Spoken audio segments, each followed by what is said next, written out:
Hey everyone. Oh shit. I'm not supposed to show this yet. Hey everyone. Sorry we started a little bit late. We're still waiting for a few people to show up. Hex won't be here tonight because of real life responsibilities.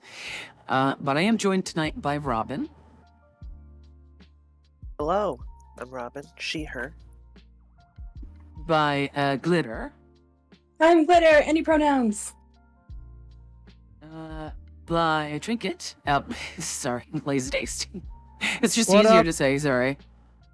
What up? It's me, ya boy, Mr. Shitpost. I'm, of course, Madeline, your humble goddess. Your mama next door, 7'3", redhead. And we're still waiting for my little son, my little Cody, who's playing Coda. Who seems to have, like, popped straight out of RuPaul's Drag Race. Oh, God. Has anyone seen the birdcage? Sorry? Where is our local hedonist? Well, I have no idea. They said it'd be here, but, There's some connectivity trouble Oh no. in the Discord. Oh yeah, they said they Did could Cody be like post that? in game. Yeah. Yeah, they said they could be in game, but maybe not in chat. Or like in oh call. my God, where did that little nerd post that? In the general chat for the game. Oh my Yeah. God, hang on. Bum. Did he? Oh, bad connection, but that was like on the 27th. No. No, that was That's today. the last oh. Today, like 40 minutes ago. Ye. Oh, were the game memes, clips, how general? No. Oh, okay. General. General. I'm going to at you. In the. There Yeah. we go. Thank you.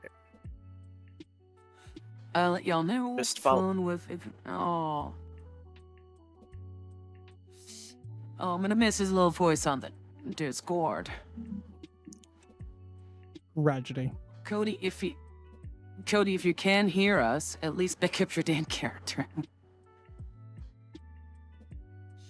At Well, we least do do have that the for text Mama. chat. We do have the text Sorry? chat channel. We do. Hey Click. Hey Color Strike. Today should be nice and, you know. We'll revisit where you guys left off. Hell yeah. But it should be nice and chill. There she goes underwater again. Let's see. No, no. Rip. Bub. Hub, indeed. It's like something new that, oh, you, God damn it, I'm making myself yawn. Okay. Mads is cute. No, no.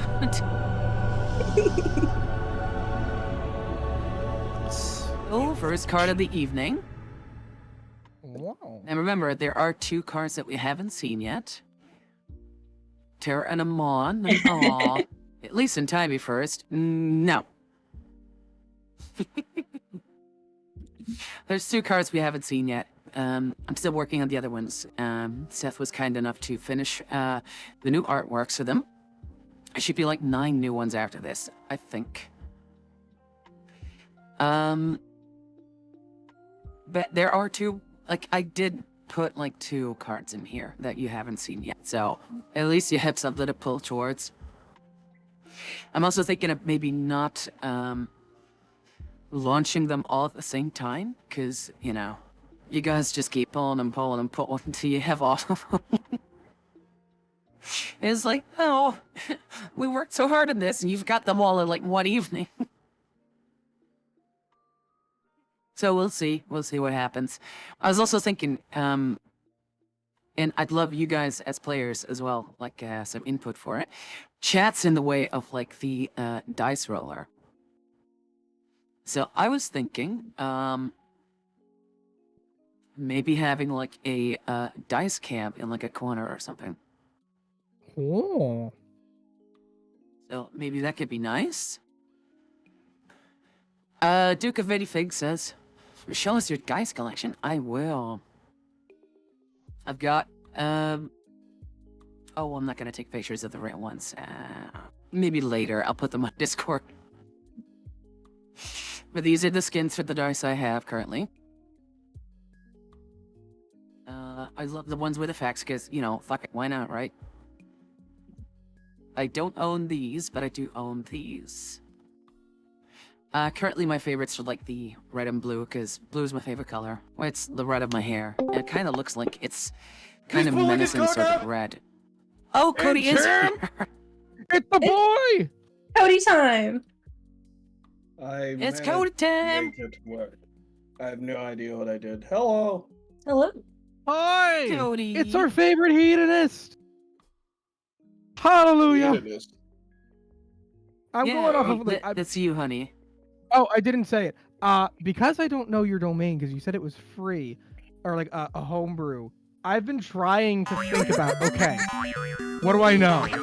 What can they do? What kind of domain do I think? So I'm currently writing on hedonism domain. Don't know if I'm right. But Like, that's correct. What? you're definitely like close, but you're definitely in the wrong direction. Oh, okay. I don't know. Okay, I'll have to do more thinking. I'll have to do more thinking. I'll have to do more observation. Oh, I'll have to like do another I guess love at the end Cody of the Vision. game. I'll have to do a guess at Oh, the end sorry. of the game and see what happened. Yeah, oh yeah. I won't spoil nothing, I promise.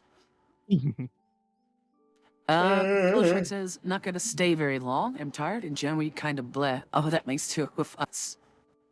Yeah, me too. Duke of Many Things says, 35% plus of mine have no set to belong to. I run a rescue shelter for orphan dice. Oh, that's so nice. I'm sorry. Is their name Duke of Many Things? Instead of Deck of Many Yes. Things, yeah. That is, sir. You win the username contest today. Congratulations. That is phenomenal. Well, I hope you enjoyed the stream, Duke. And how did you find us? I have a slight delay, as you might notice, on the voice, but let's not draw too much attention to that. I used to rescue dice as well when I was younger, but when I became a corporate, soulless sort of husk of a person, working for a big corporation, I was like, I'm gonna treat myself. I'm gonna buy those, that one, that one, like that set, and that set, just all at the same time. Most of my dice are like red and orange, but I have a weakness for like blue dice. Like if it's like this nice sort of like teal or turquoise or cobalt, that's like my favorite blue colors. Like if it's deep blue, I'm in it. I'm in for it.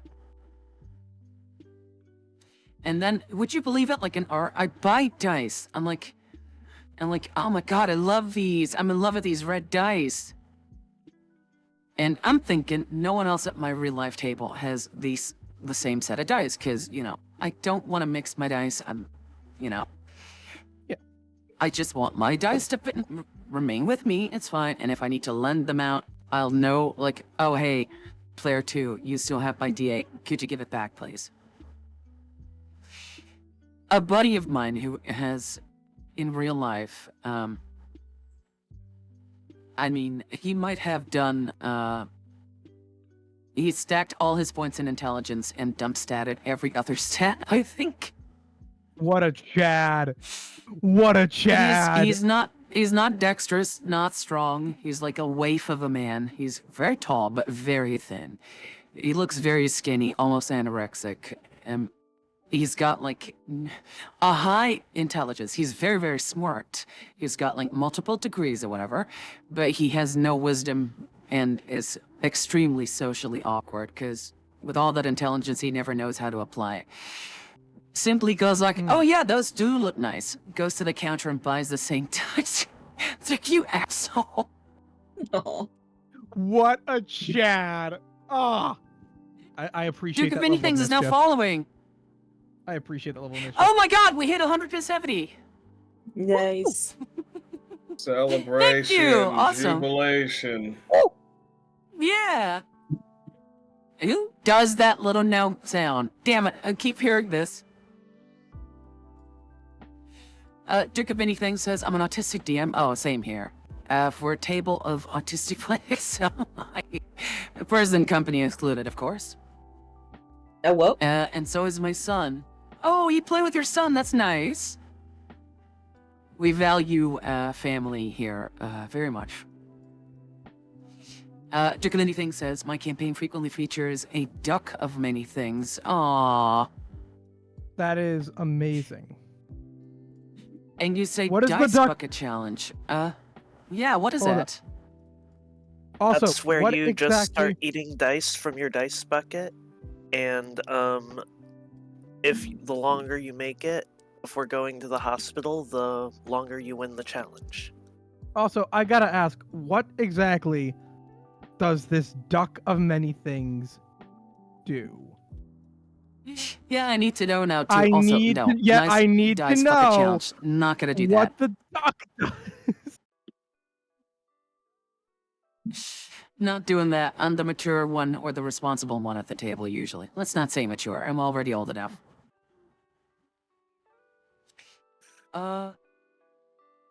In the meantime, while we wait for the explanation for the duck of many things. Color Strike says, Probably I'm the not real- an elf, I'm not a noblin, I'm a gnome. Oh god. Yeah, we don't have any, like, really short, Oh no, that's not true. We have Jackie and Trinket. You both are kind of like shorties. I was about to say, if I don't count as short, what the fuck do you count as I short? look at your picture and I just constantly think it's Peter Pan or something. He does kind of got that look. He got that look. Yeah, like the whole like. Oh, glitter! Can you imagine Peter Pan, but like ripped? Yeah. There's plenty. I thought Peter there's Pan was- plenty of No. Sort of that. Not roided like bulked and stuff, but like, you know, fitness Swimmer build. fit. Oh, yeah. Not my thing. He's like what, 100 years old or something? Close to it. He may as well be like an elf or like a sprite, because he's also got like these pointy ears or something, right? How old did I say Trinket was? Like he's in his 70s? Oh, you said 70, I Something think. like Yeah, that. early 70s? Yeah, Yeah. he's like in his 70s. Yeah, he's in his 70s. A duck of many things. It's a ordinary duck. Charisma save versus picking it up. Oh, no. No somatic components or actions required. Bring hands possible while holding the duck. Oh, because it like quacks and like keeps your hands full and stuff. That's nice. That is, I love it. I love the duck. So is the evil version of that like a goose or something? Because it's an attack quacker. Oh, there's Cody. No one got that joke? No. I just do a didn't mom wanna joke dig- and Noah's like, I just didn't want Nah. to dignify that with a response. I have to be 100% right now. I am feeling very low energy right now, but you know, like, so That's why I I'm didn't here. it even- should be I fine. didn't even register that there was a joke even be told. I'm like blasé right now. Coffee time for Cody. It's all fine. I do Push need Shark says, like "We got it, I, we just I didn't wish I laugh." drank Aw. coffee. I need like a Red Bull or something. No, you're not feeling well. No, super caffeinated drinks in your body, little mister. No, I'm feeling fine. What you need is Just water, tired. rest, and mama's milk. No, well, all of those things are fine, but also I'm just tired. As in I soup, didn't chicken sleep soup. well last night. That will Yeah. put me to Aw. sleep. Yeah, you just need to sleep. Are you telling me to go to bed instead of doing D&D right now? No, but I am saying if you want, we'll like do an hour shorter because I'm not 100% myself and Jackie's not here, so. And I mean, if we get through this section, the section after that might be balanced for all of you and not just five of you. Four of you. I'm not against having titty milk, but that warm milk is what is going to absolutely be the defining factor of whether I am conscious or not. Click says why he get the milk, because he's my son. Yeah, and I'm better than He's my everyone else. youngest. I'm better than everyone else. And despite him being like 80 years old, he'll always be my little man. Flexes. I want to put him in like a Donald Duck outfit with like a big lollipop. And he can tell and whatever. And I'll cut his hair into like a bowl cut, and then we can take pictures.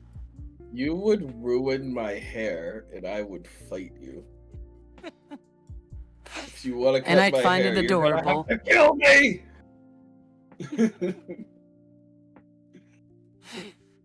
Duke says, I've got dice I was using in 1987. God damn, before Wow, dirt. okay. Like, I mean, I've been around for a while, but 1987 is a while ago. My Yeah, hat's off to a literally veteran. prehistoric. So, Cody, you've taken up Coda? Yes. Okay, What was good. it like? Duke You of haven't many yet. things. What was it? What was it like when they just had like stone tools? Careful, careful. I'm almost that age as well. No, wait, hang on. If you were using it, you're way older than I am. Hang on. I'm from the Meso. Don't be like Bronze Age. Don't be shitting on old people. Yeah, but it's fun. And I'm feeling sassy today. Oh, cause you're playing your Coda. Well, yes, but also is because Also, you little nerd, did you take the opportunity to change everything to your domain? I did not. Because I thought Okay, you had right. to do that. I'm sorry. okay, so if you looked at your domain, you might not be able to use heavy armor, but you do get +2 AC from it. So in reality, you might have almost the same thing. It's huge. Yeah, I'll So, figure it out um, later. There's a Discord link in the description of the stream. It should be working, yeah. If it expires, let me know. I've had some issues with like permanent links, but it should be fine. I was born the Oh, year yeah, Willy I- Wonka was in cinema. Oh, that's a great movie. I forgot. I got pictures of Coda drawn. Ooh, Oh, More? nice. Yeah. okay, put it in the channel. I'll Wait, is have a look at it. is Coda's all is like all the art of Coda like original stuff for you? Yes. Yeah. Oh damn. Yeah, I'll throw it onto the Hey, thing If here. I may, Cody, There it is. I'd like to say that over the years, I've known you to be very creative with your designs for your characters, your OCs. Fashionable. Oh, Some yeah. might say that, they all look alike, but it's not really true. There's only so Well- much you can do to depict like cuteness or someone short or but you have I like mean, this So you have this way of I I'm trying to hire compliment people to I hire people to do my designs, and I like kind of express to them I try to not tell them exactly how the character looks, but I describe the character and story and then kind of Yeah. give a general aspects, and that is what kind of like creates the varying and unique looks. Like even my character, my blue tiefling Cody, that is just one iteration of a long long list of revisions and revisits. Yeah, But like a refinement you'd be process. able, yeah, you'd be, not even refinement, it's just like changing variations, and like with each iteration no two are the same, both in personality and development. They're all chaotic in some nature, but I really Cody, if you appreciate you noticing the Cody, the work that I put if into you it. have an online link for the people and you put it in chat, please do. Oh, right. But having been in the design and consulting and manufacturing world for as long as I have, it's okay to be sort of like, I wouldn't say nitpicky, but stress on details that really need to, pop out, or, specific dimensions, or it's the same thing that you do for product design, right? Oh, as long as this center core attaches perfectly within these parameters to the other machine, you're fine. Do whatever you want to do. It needs to have a handle. It needs to be ergonomic. Do whatever you want with it. Oh yeah, The same, when I feel, should when go I for develop, character design. when I develop a character, I'm sorry, you'd stop and then I think you've stopped talking. I know, it's a delay. I was gonna finish with saying, like, Thank you, the same Strike. applies for character design, or like drawing or prototyping, where you have to allow your artist or prototyper to put in their own creativity or their own way of thinking. You can afterwards revise and bring stuff to their attention that you'd like to see changed, but they are the creative mind behind a lot of stuff, and they can't read your mind. So unless you were like 100% perfect in expressing how you'd want to do it, which technically would involve you having to draw it yourself, then otherwise it's not going to happen. You have to let your artist sort of like have a bit of a free reign. Yes, Cody, go ahead. I mean, are you telling this to me as advice for me, or in No, general just for in the general. conversation? Well, yeah, no, because my philosophy on it is that like I want my artist to kind of like bring these words to life, and it's like you never want to stifle the art. After they develop the like this the product, it's like, okay, well now we can go back and be like, this needs to be changed, that needs to be changed. But Yeah. it's very much like I give you this design and I want you to put your 100% onto it. And sometimes it's like it's like even better if the person who's doing it likes the character design, which Yes, because if they have the generally when passion I for it, they tend to bring out more into the design. Because nothing's worse than having an artist who sits there against their wishes, basically. Sure, they get paid, but if they have no drive to put their all into it, they basically cut corners and become lazy. And I don't care how good of an artist you are, like, even in the design world, it happens. Yeah, I think the biggest issue with me and like working on kind of a professional level is I hate professionalism. The formalities of things actually get under my skin when it comes to like character design, or like character design specifically. I don't want you to refer to me as if I am a person inside of your store and I'm purchasing something from you. I want you to treat this conversation of learning who my character is as if we're kind of homies. Not for discounts, obviously. It's so that you can have that, comfort level of being able to. And there are some people that I've turned down, and yeah, there are some people that I've turned down from doing projects for me because they were just way too formal. And also, you can kind of, there's a lot of scammers out there.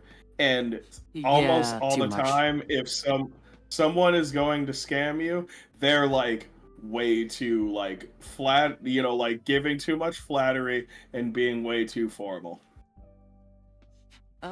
Listen, I'm the opposite. I usually find that if it's not professional enough, I get the feeling that I'm either being scammed or I don't trust that the work is going to be completed to fruition. Now, if they have an active body of work that you can reference throughout the years, and you already know how an artist, what an artist draws or how they work, for example, then that trust is, somehow a bit more different. Like even with Zadeki, for example, we try and do it as professional as possible, but we're on very familiar terms because he's German, I'm Belgium. We're basically like neighbors. We get along very sort of casually. But at the end of the day, we do need to plan in like a meeting or, hey, could you take a look at this? Because if we become too familiar, it's too easy, I find, for strangers to take advantage of you. And I don't want that. Like, there needs to be a line of disagree. professionalism as well. It's all about presentation and energy.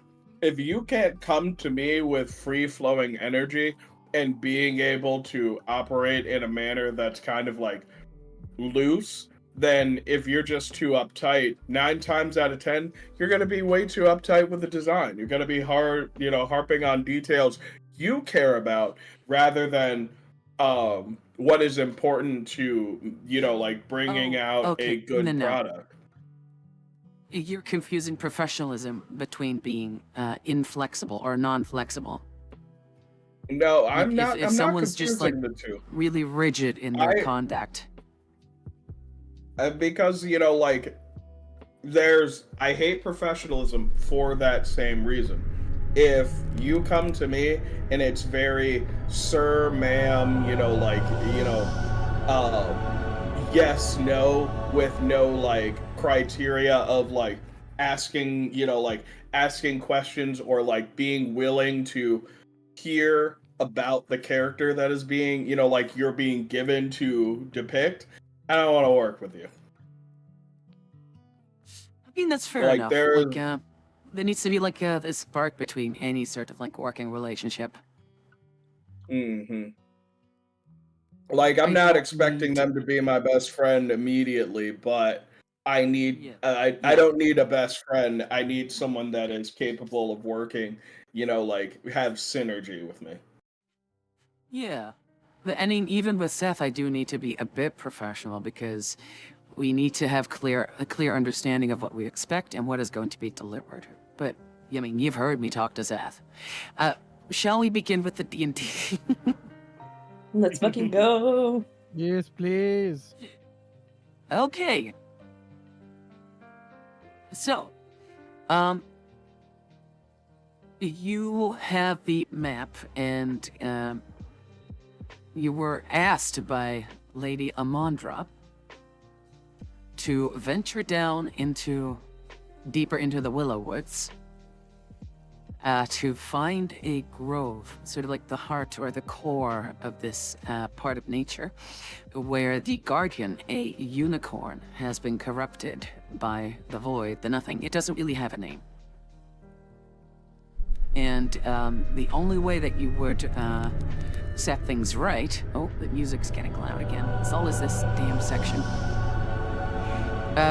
What an excellent time to say that I do not see the map. Yeah, there's no map to be had yet, honey.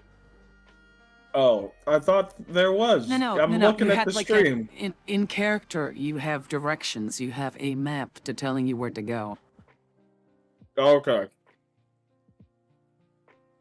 So, where was I? Oh, the only way to rectify the situation is to subdue the Guardian. Well, first you have to find them, of course.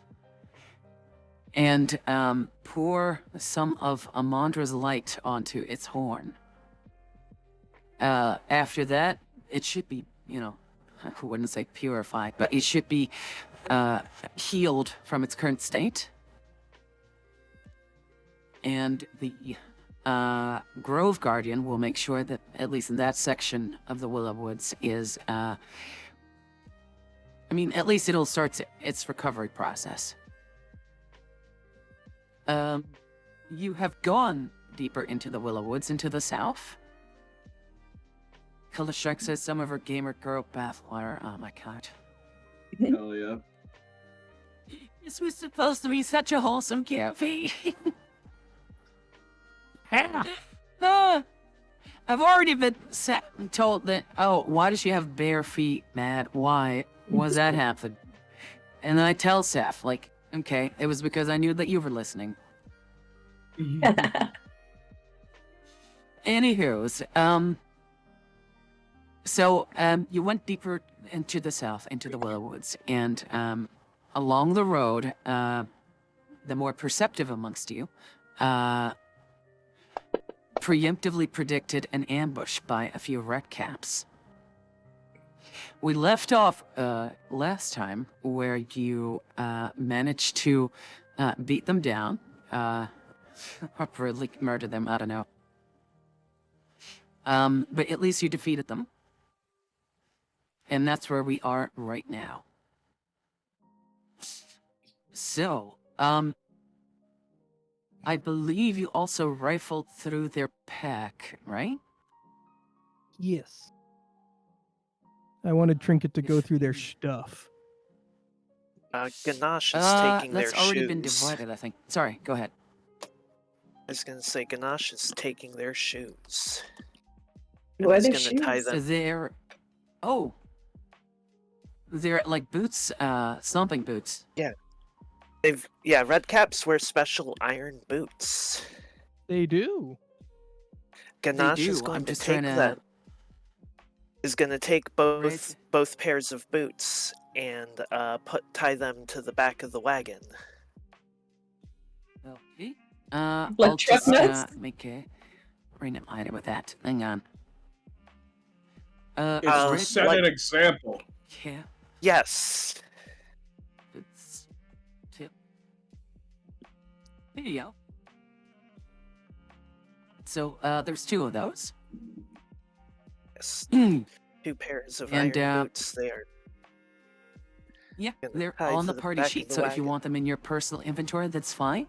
If you just want to leave them on the cart, just leave them in the party sheet. What is Ganache again? she is a hag child. Right, okay. The Hex mechanical term is hex blood. I think that's a very bad name for what it is. Yeah.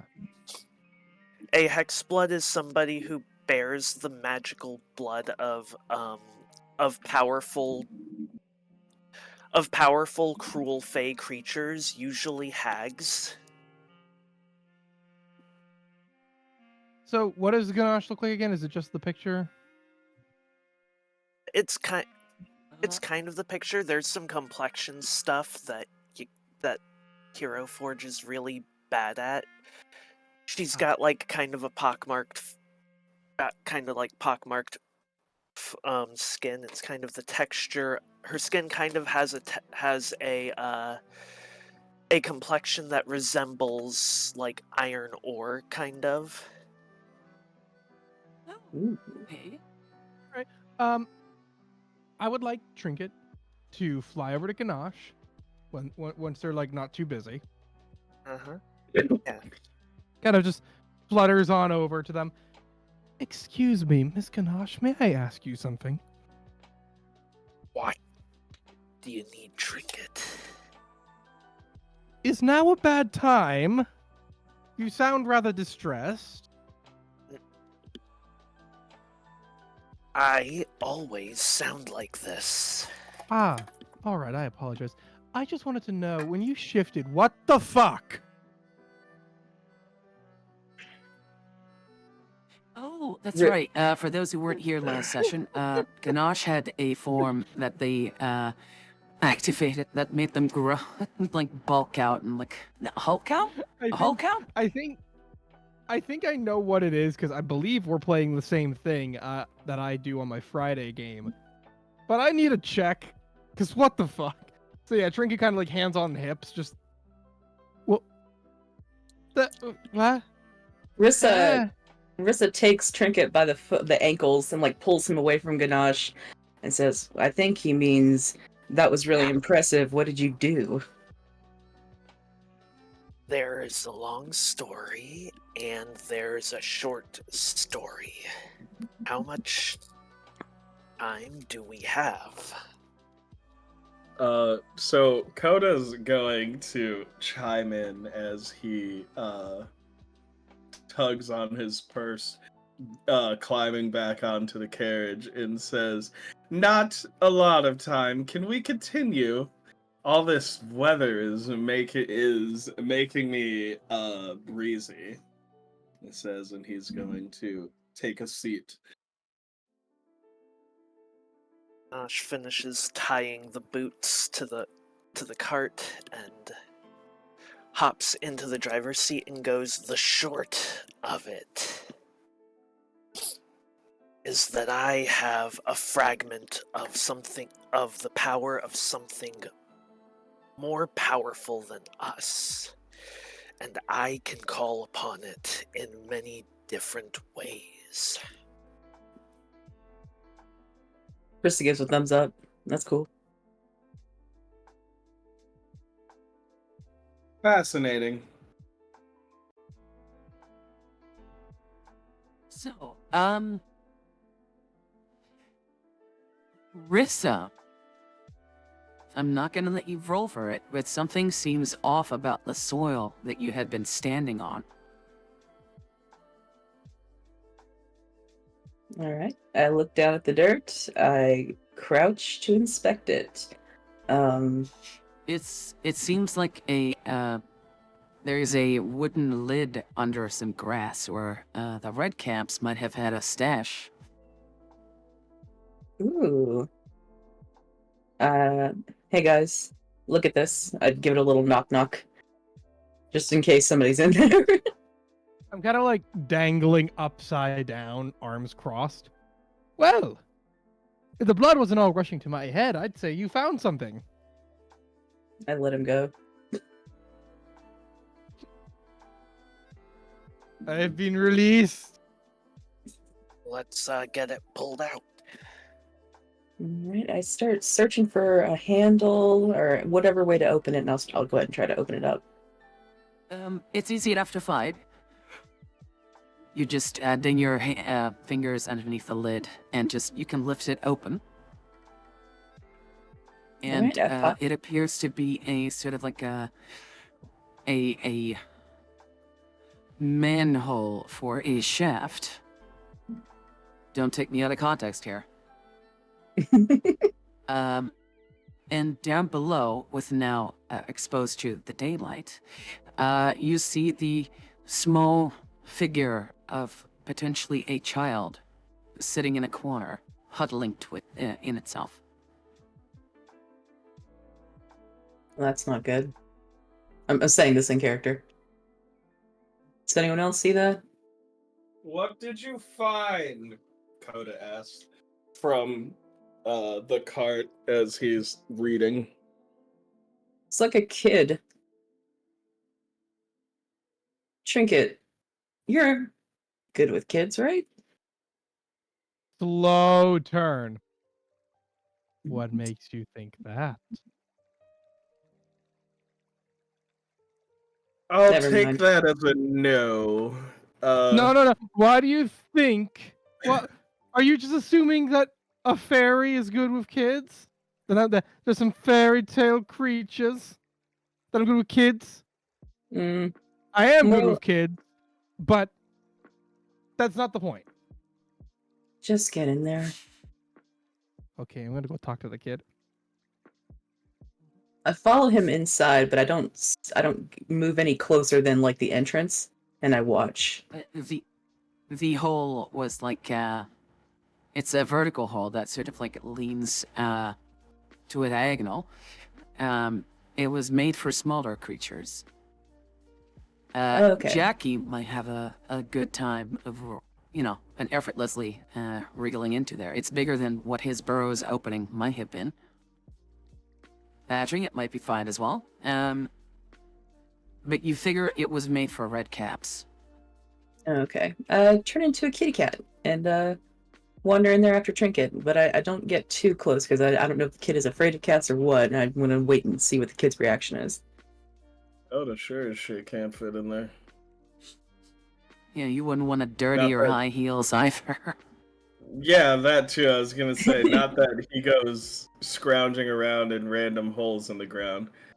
If there's a child that needs healing, he'll help, but he's not getting up.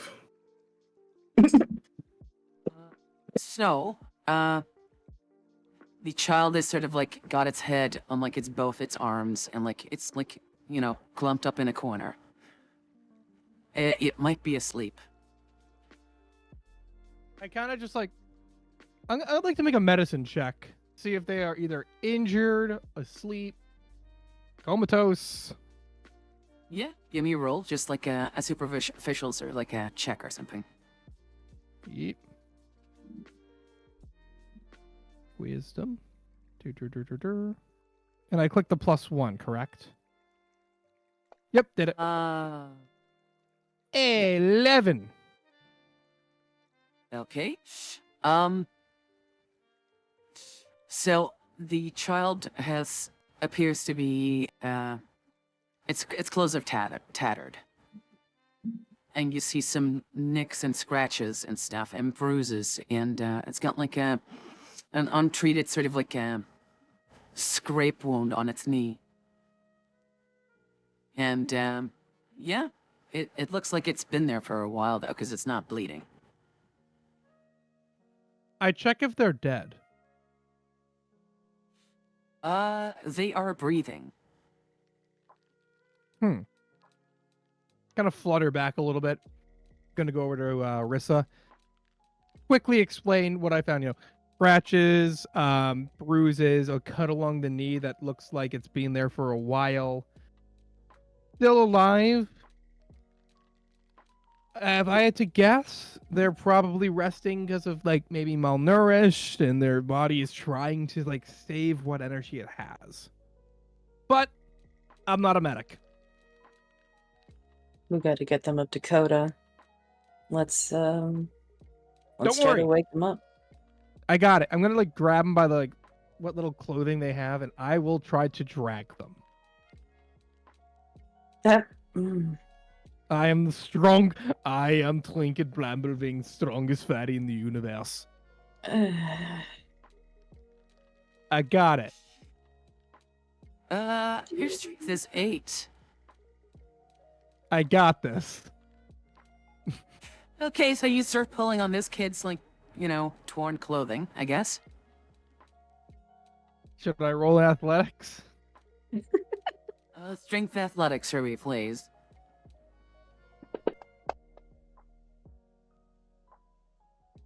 Incredible. I So, am the strongest. Jackie's fatty with in you, the- I am strongest. and fatty he in sort the of, like, universe. sees you, like, He's pulling at it, like, you're fluttering, like, a child's Yep. life is on the line here. Wings are battered in the wind. And you're not making an inch of movement, basically. Not a centimeter.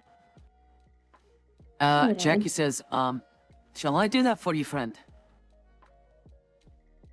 Kind of like stops, catches their breath.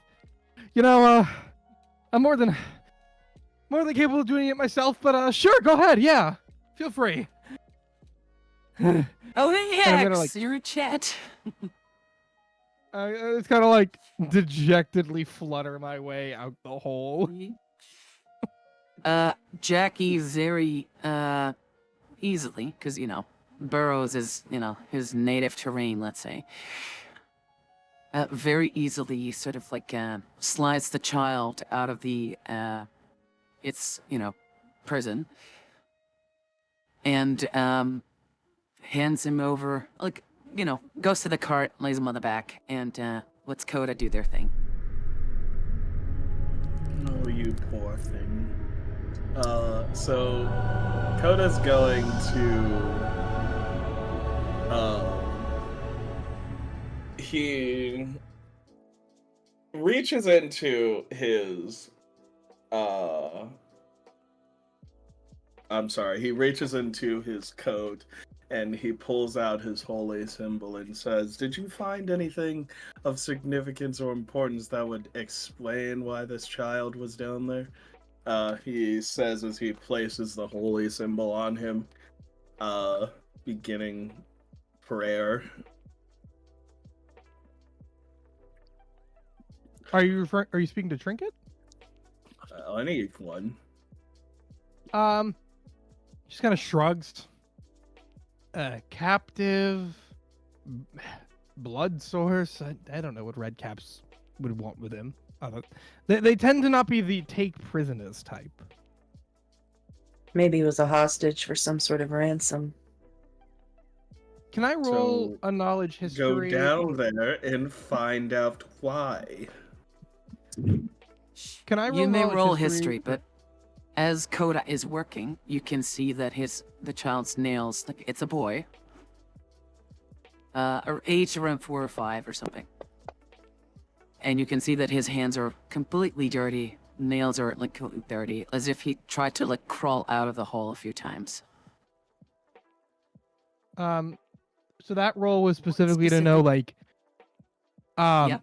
do Red Caps keep hostages? Do they have a reason to take things alive? Because from my knowledge, they like to kill things, bleed them out, and paint their hats red with blood. So it doesn't make sense, to, at least to me, on a surface level, they'd have a hostage. I'm trying to figure out what they wanted. You also know that they have a track record of, that they are being very, very cruel creatures.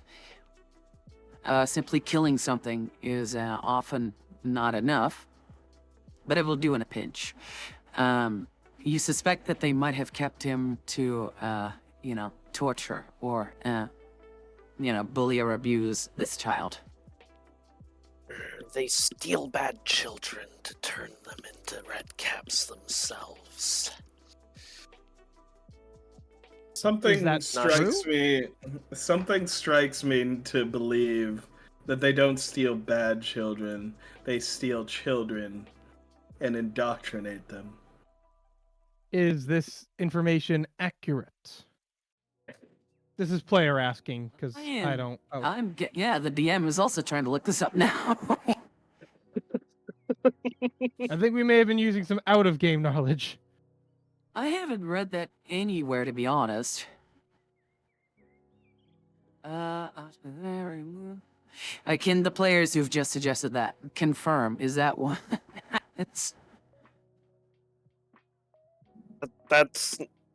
That sounds like something that would be folklore in a world like this that exists very close Okay. to real Fae. There's real life folklore where, like, people are like, oh, if you're a bad child, the trolls are gonna take you and turn you into one and stuff like that. So Yeah. Yeah, so it's a bunch of Scottish hogwash. folklore. Yeah. It's interesting, hogwash.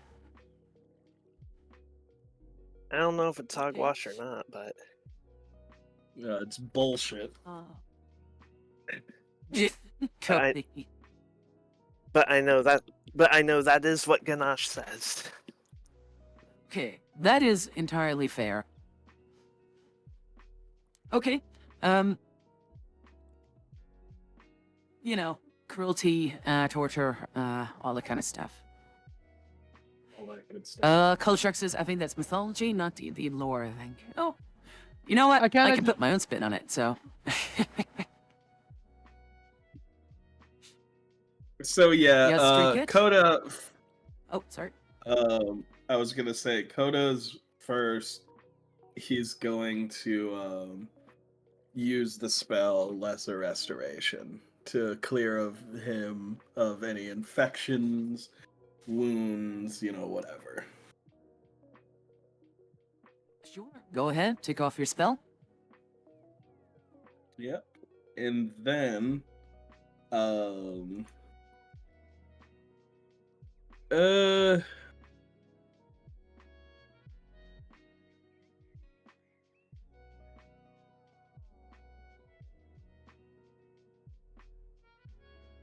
yeah, we will give them um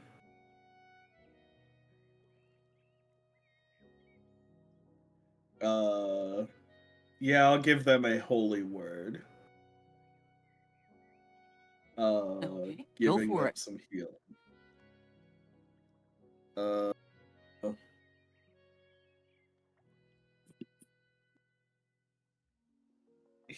he Holy word. Oh my god. I'm not gonna say what I'm thinking right now. Don't Because even it's not try. Roll nice. your dice in real life if it doesn't work. I trying Yeah, you haven't to put that remember. ability in yet, so. Oh, okay. Then I'll just roll it. Yeah.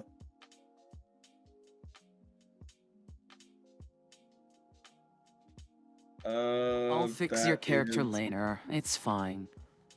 We could do it together so that I can learn. So you can nag, yes. Yep. Many says D&D Okay. failure from real mythology. When a child grows up and can't relate to humans, undiagnosed autistic, it's being replaced by a changeling. Ooh. So Ooh, they that's get 9 dark. points of healing. 9 points. Okay. The child's eyes open up. And now it sort of sits up straight. You, for the first time, you notice that it has a pointed ears. So More Koda's akin not to going to. Koda isn't going to let them sit up. He's going to say, lay back down. Let your body recover. And, they listen. But they are more akin to half-elven than actual elven. Do you know your name? He sort of like opens his eyes, turns to you, and says, Are the Batmen gone? We've taken care of them. Just focus on me. Now, start with what your name is. My name is Micah. Micah. Well, it's wonderful to meet you, Micah. You've gone through some trauma, but I've healed your wounds and any unknown infections that you may have. You're safe here with us. We've rescued you. Do you know where your home is? And he sort of like looks at you. Where's my mama? Where's your home? And he mentions a town's name. It is the town over. Oh God, what? Robyn or Lazy Days. What did I name you guys' town? Twinbrook. Twinbrook? Twinbrook. Twinbrook, thank you. Okay, I knew I... Yeah. The other town where he's from is called Bramblebush. Interesting. Likely your mother's going to be there. I suppose that... Would you like us to take you there?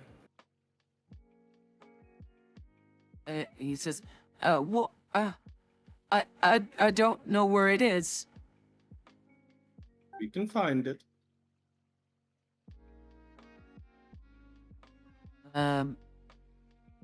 Jackie pipes up and says, well, I mean, we can't take the child with us, can we? Well, we're taking them to their home. Oh, are you suggesting we go to Bramblebush first and then come back here? No, I'm suggesting we take this child adventuring with us. All right. No need to get snappy. I'm just asking what your plan was.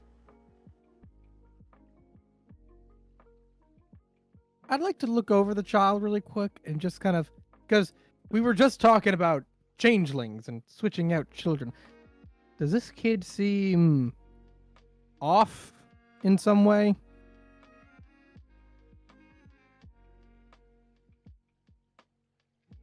I mean, even if they Was were that- a changeling, Was that you for wouldn't me or really was that know. for Coda? That was for you.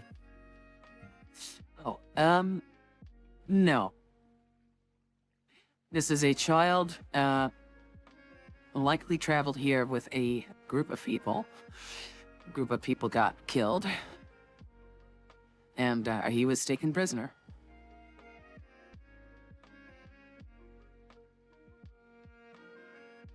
Very well then. I'm going to be your caretaker for right now, and we will deliver you to Bramblewood and ensure that you are safe and comfortable. Change of plans, everyone.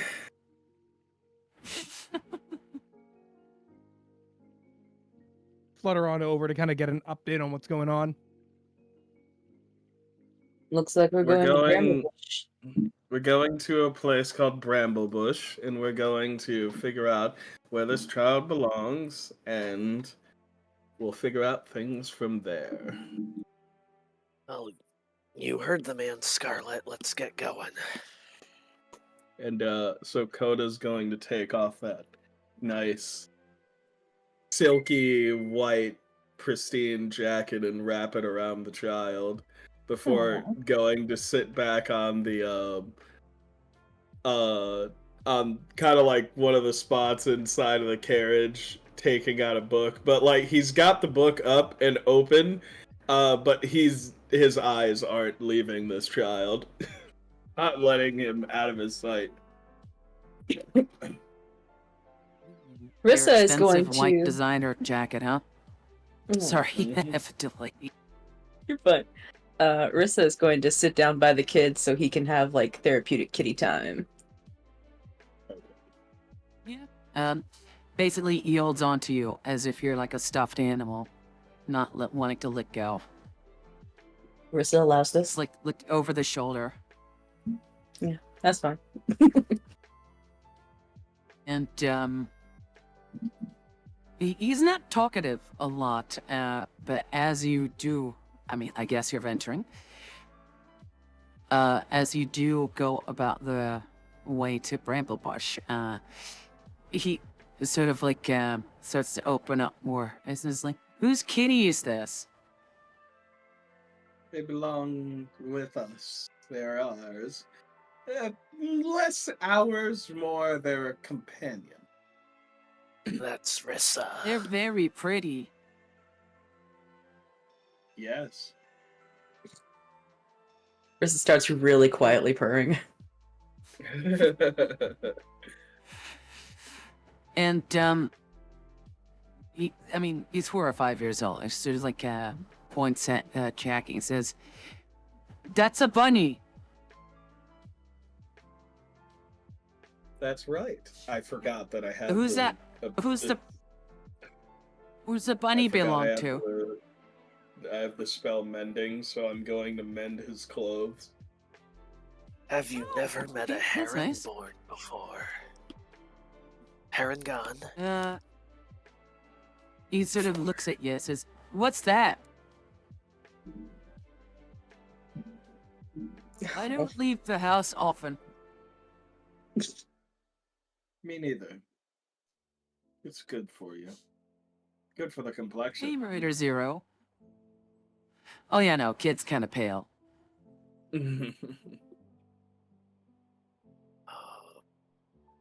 I'm sick a lot.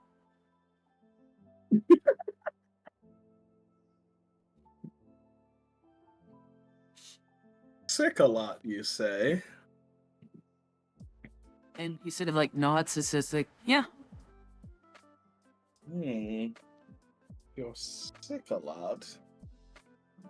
Have you ever been to a doctor? My mama can't. She said we can't afford a doctor, so we were going to Twinbrook for help. I see. Where were we headed again? You think were we were going just to hard. Bramblebush. No, originally. We were going to the grove south of Twinbrook to cleanse the festering from its guardian. Interesting. Well, if they were going somewhere for some kind of healing for this sickly child, um, it might be of interest to figure out where they belong and what usage they could. This seems like an excellent time for me to tell you a story. And He sort of like looks at you like, "What's the story about?" the story is about a evil, dark, sickly man that lived inside of a castle that was saved by the light, and he gained health and friends. Yeah, this should be good. Do tell. So there once was a tall, very unkempt looking man that lived inside of a tower. He lived in the dark, and he had sores, and he was sick most of the time. No one ever visited him. Until one day a woman with starts- flowers in her hair. Oh, go ahead. He looks at you and says, oh crap, what did you say? What are sores? So Coda leans over and he kind of like turns over the child's hands to find one of the closed up scars and points to it. Says, oh, okay. This is a sore, but not just on the arms, but all over the body. Now, he was very unhappy and he was very lonely, but he didn't know it. He looked deeper and deeper into his work, but his work was sure to put him into a worse place. Until this woman with flowers in her hair came to him and offered to take him on a picnic. At first, he didn't want to go, but through her begging, he finally left his walls and he stepped into the sun and he felt the rays of light and joy and happiness around him, and slowly but surely he became better, happier, healthier. The sores got better. His skin gained color. He was able to walk around better. And he dedicated himself to her. And when it was her time to go, she became something so much more. And he never forgot her. And now he lives by her name. What did he become? Like, he like change or something? Did he become a bunny? My God, Well, kid. This well, freaking kid. Coda places his hand on his chest. He became me. You were the really tall man with sores? Mm-hmm. You were sick all the time too? That's right.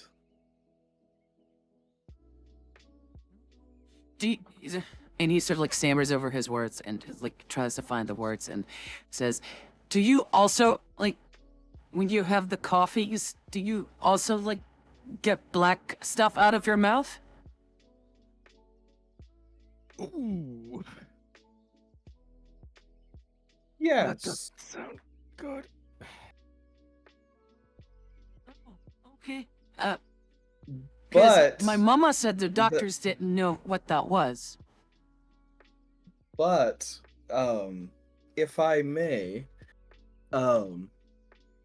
if I can give you someone that the doctors may not be able to help you, but a faith might. The Lady of Joy, Vantus. Ask her when you have the time if she could see you, and heal your insides. She would very much be happy to see you smile. Is like, is that the lady with the flowers?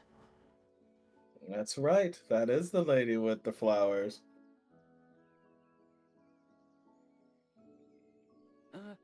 Is she? Is she like the fae that comes and collect the teeth at night? No. She is my lady that I serve, and she gives me good health and faith as long as I am happy and continue to spread happiness. She can do that? He sort of like asks incredulously. He's like, she must be very important.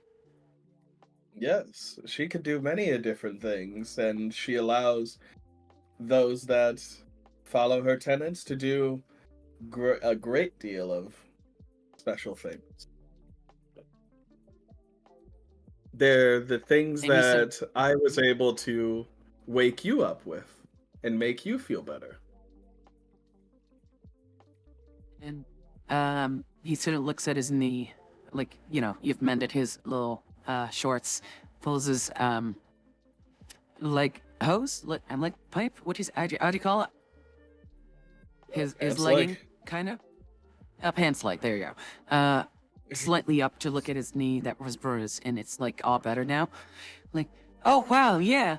Oh, you did that? I did. Oh, well, okay. So, yeah, I'll ask the lady to make me better then. And he sort of like points right next to right side of the cat, to his sort of sternum. It still feels icky down there. Yes. Maybe I can try something. Let's see if I got anything that could possibly be able to help with this. While you're doing that, Rissa is such a hermit, she's never heard of the tooth fairy, so when that kid asked about the fae that comes and takes the teeth at night, that was horrifying to her. I'm glad you caught my reference. I've met that Fae before. Jesus Christ. Ooh. I mean, you see Trinket, he's kind of like rubbing his hands together, kind of just thinking. I mean, the kid's not being very helpful. Like, the kid's doing the kid thing where they think they know what they're talking about and also think that other people know what they're talking about. So they miss, like, a bunch of context. Well, You know what? I mean, like, Coda's kind of like putting two and two together. This kid, he's spitting up black ichor. Doctors don't know what's going on, but he knows that there is a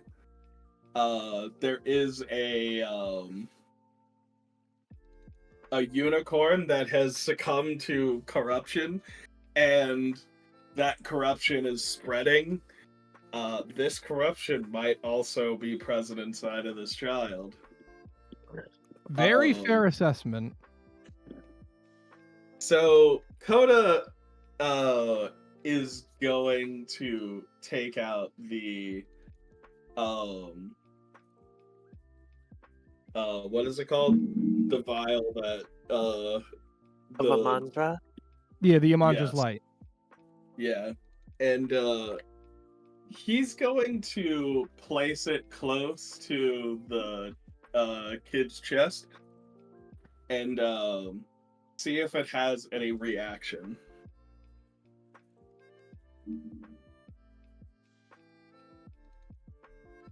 Okay, give me a generic D100 roll. Generic D100.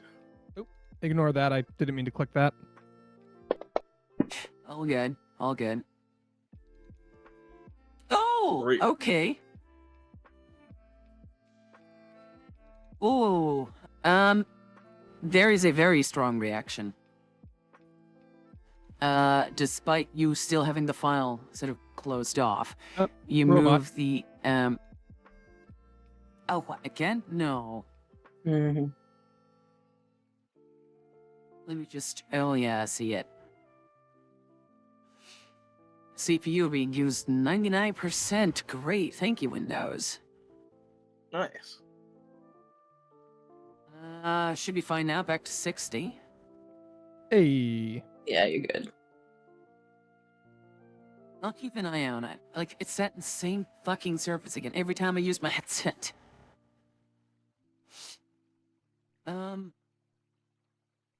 What was I saying? Oh, there's a strong reaction to it, even though you still have the vial locked. Or like, closed off, let's say. The child sort of like lurches over, like, goes, "Ugh!"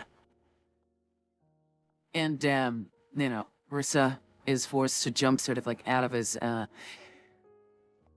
hands, and lest he's just completely dropped them. I'll land on my feet. It hurts. What are you doing?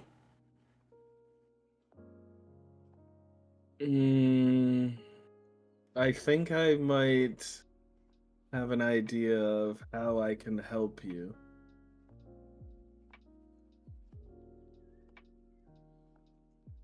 Okay. Does anyone have any tea? I kind of like flutter over to the two of them, look at the kid, look at him. I could try to find some steamable herbs in the wild. May I ask what you're doing? And he's gonna like saying that quietly so the kid doesn't hear. I've already left. I'm going out looking for tea. Fair enough. You're better at that than me. So, Coda kind of like stands aside and says, what I'm thinking is that this child has been afflicted with the same corruption that was introduced to the, assumably introduced to the Guardian. So, what I was going to do was dilute some of this essence within some tea, bless it in Alondra's name, and then have him drink it. I hope that it will have him throw up that corruption. If I may, then, maybe we should hold off until we figure out more. Maybe speak to the child's mother. He seemed to have a rather pained reaction. We could make it worse by doing that. The pained reaction was because of the corruption reacting to Alondra's light. Well, do you well, my concern is he's small, he's frail. He may not survive a purge like that. We should at least let him rest a day or two to regain strength before doing anything drastic. Ganash and Rissa, could you, while they're talking, could you make me a perception check, please? Absolutely. I would still like to have the materials on hand, but I agree we should at least give his body some natural time to rest. We should also speak to the mother. My fear is that the mother is dead. Whoa, you don't know that. Sorry, hold up. I'm gonna wait for the Ganash and Rissa to get their rolls. Rissa, with your 13. You see that Micah sort of like wipes something off his mouth, and there's like a very thin black smear on the back of his hand. I'm sorry, Mads. I didn't realize this perception was for something within the caravan. I am actually outside looking for tea. Ooh, okay, this happens right before you leave.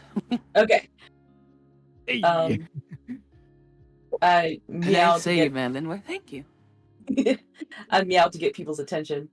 And then I like look at this, like try to point at it with my face, like check that out. That's right. As You're we're a cat talking- right now. as we're talking, I'm kind of like, once Rissa does that, I kind of flutter backwards again to give the healer room to be doctor. Also, a fairy might be a bit distracting, so I'm gonna get back a bit. Damn fairies. Coda's going to go back to the child and have him lay back down and say, all right, I want you to just rest and relax. I might have some medicine for you, but it's going to take some time. Okay, but does it, like, at least taste yummy? I will do what I can. Okay. Because other medicines usually don't taste too yummy, and I don't really like to take them. I know. I know. I'm gonna like flutter back over to Coda. Do you want me to take over? I can entertain the kid while you prepare what you need to. I want them to rest. Fair enough.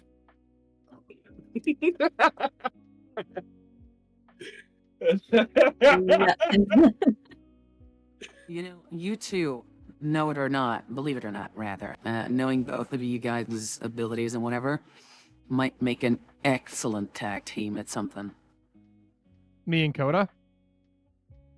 You and Coda. I would imagine we seem to have a lot of synergy. That said, I kind of give Coda 2 thumbs up. Get the kid rest. You got it. I don't believe I have a tea set or anything. I'd like to flutter over to the kid, and I kind of just sit on his nose looking at him. Hi there! The kid says, Harder. "Oh, you're one of those fairy people. Yeah. Hello, Do you wanna fairy see a- man." Do you want to see a magic trick? Okay. Is it gonna hurt? Nope. I cast sleep. Okay. Child instantly passes out. Yeah, he kind of digs in his pocket, pulls out what kind of looks like some fairy dust, and just blows it at him, and kid's out. Sand. And I just kind of like, I float back over to Coda. There you go. Kid's resting. I would like to inform you that a induced sleep is different than natural sleep. But it's still sleep. Also, it gives me not time. the same thing. Also, it gives me time to do this. And I'm going to begin flying around the kid, and I'm going to be using mending to, like, clean up, like, repair the clothing to the best of my ability. Oh, already you're did too that. late. Someone has already done that. Oh no, I missed it. If you have prestidigitation, however, you could clean their clothing. No, I got druid craft. God damn it. Eh, I would like to okay, roll for yes. a couple of things. I'm looking for tea and a beehive because I want to get some honey. Okay, you being the native sir druid that you are, why don't you roll me some survival with advantage? Ooh. Oh, wait, that's... Oh, Duke of Many Things is making a good point here. Oh, Phase and Elven resistance to magical sleep. yes, but he's half elf. Does Yeah, that but count don't for half half elves also have that? No, it doesn't count for elves. Speed, history. They have oh, and magic can't put you to sleep. You're right. So, the spell doesn't work. But the Should we kid is like, rewind? no, Should we rewind to when I I was cast gonna the fix spell? it. Hang on. Oh, sorry. The spell doesn't work, but the kid's like, "Oh, it's a sleeping pattern, okay," and just like lays his head back, closes his eyes, and is off cold, just as a placebo thing, because he Aw. was that tired. You know, okay, so going back to what I was saying to Coda, I kind of fly back over. rolling back that conversation, seeing as I didn't actually put him to sleep, I kind of look back at the kid, look at Coda. Not how I intended that to work, but I feel pretty good right now. You know how you could really help me? By not helping. Oh, you're no fun. You're no fun. And I'll fly away. Pardon me, Lady Avantis, for such rudeness. You're gonna meet your lady one day, and you're gonna have one hell of a conversation. Oh boy. Hey, as long as I'm bringing joy in this world. So, Rissa, you roll 17. You find both. You find some herbs that you can, believe, very rudimentary, like douse and, dry enough, put it in hot water and it becomes a tea. And you find a, one of those open hives? Or like a hive that's cracked open. Mm-hmm. And it's just exposed as it's inner sort of combs and with oil and stuff. I'm pretty sure you can take a sample of it. Especially, Okay. you're a druid. You might even have the ability to ask nicely and get so. You want to try that? I have something for that, don't I? Do I have to roll I for think speech you of do, the woods? actually. Oh, let me just check. Druidic, speech of the woods.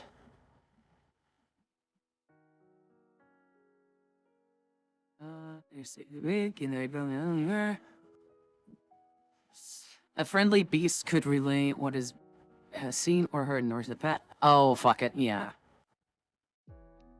I'm willing to, for the story's sake, I'm willing to say, if you speak to the entire hive, they could work it out what you want and maybe do something agreeable. And bees aren't that hostile, so. Sweet. I approach calmly in my human form. I'm not a kid anymore. And I say, "Hail and well met, bees." They sort of give off a, oh god, would they be talking or would they be buzzing and giving off pheromones or whatever? You get the impression that they're being friendly towards you. Sweet. All right. I come seeking a favor. Would it be all right if I took a small sample of your honey?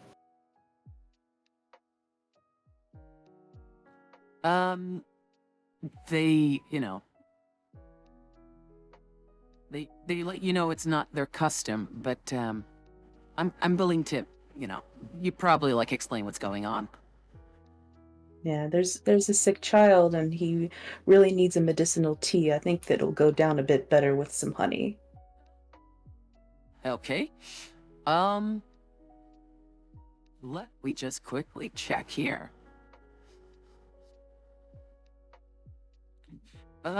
Could you, with advantage, What was that? roll me either a... Could you roll me with advantage? Am I roboting again? Hardling. There's a sick larva. Oh, let's see. Fuck. Could you roll me a survival check or persuasion check with advantage? Oh, my spine's bent again. Hang on. There we go. I was out grabbing a drink. Okay. Ooh. Okay, so, they let you take a very small amount. Which, you have, I don't think you have glass on you, because it would, fuck with, the changing, I guess, but, you have, this wooden sort of, corked sort of, file that you could, eat. The cork shut, right? Yeah. And they let trickle a small flow of honey into, from the open hive into the, your little bottle that you have. You have my utmost Yeah. gratitude.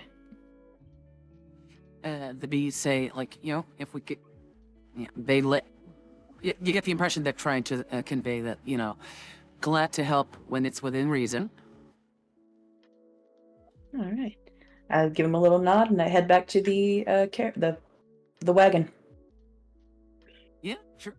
You know, being that you can take on some small forms that might be quick, like a cat or a bunny or like a little birdie, you make it back in no time. I would like to do something. Yes, He said Rika, this. do tell. They said the kid was from a town. I'm gonna try flying above the tree line and taking a look out to see if I notice any smokestacks or signs of civilization. You know the general direction of Bramble Bush. You've been there, I would say, maybe a few times in your life. All right. A well-traveled fairy as yourself.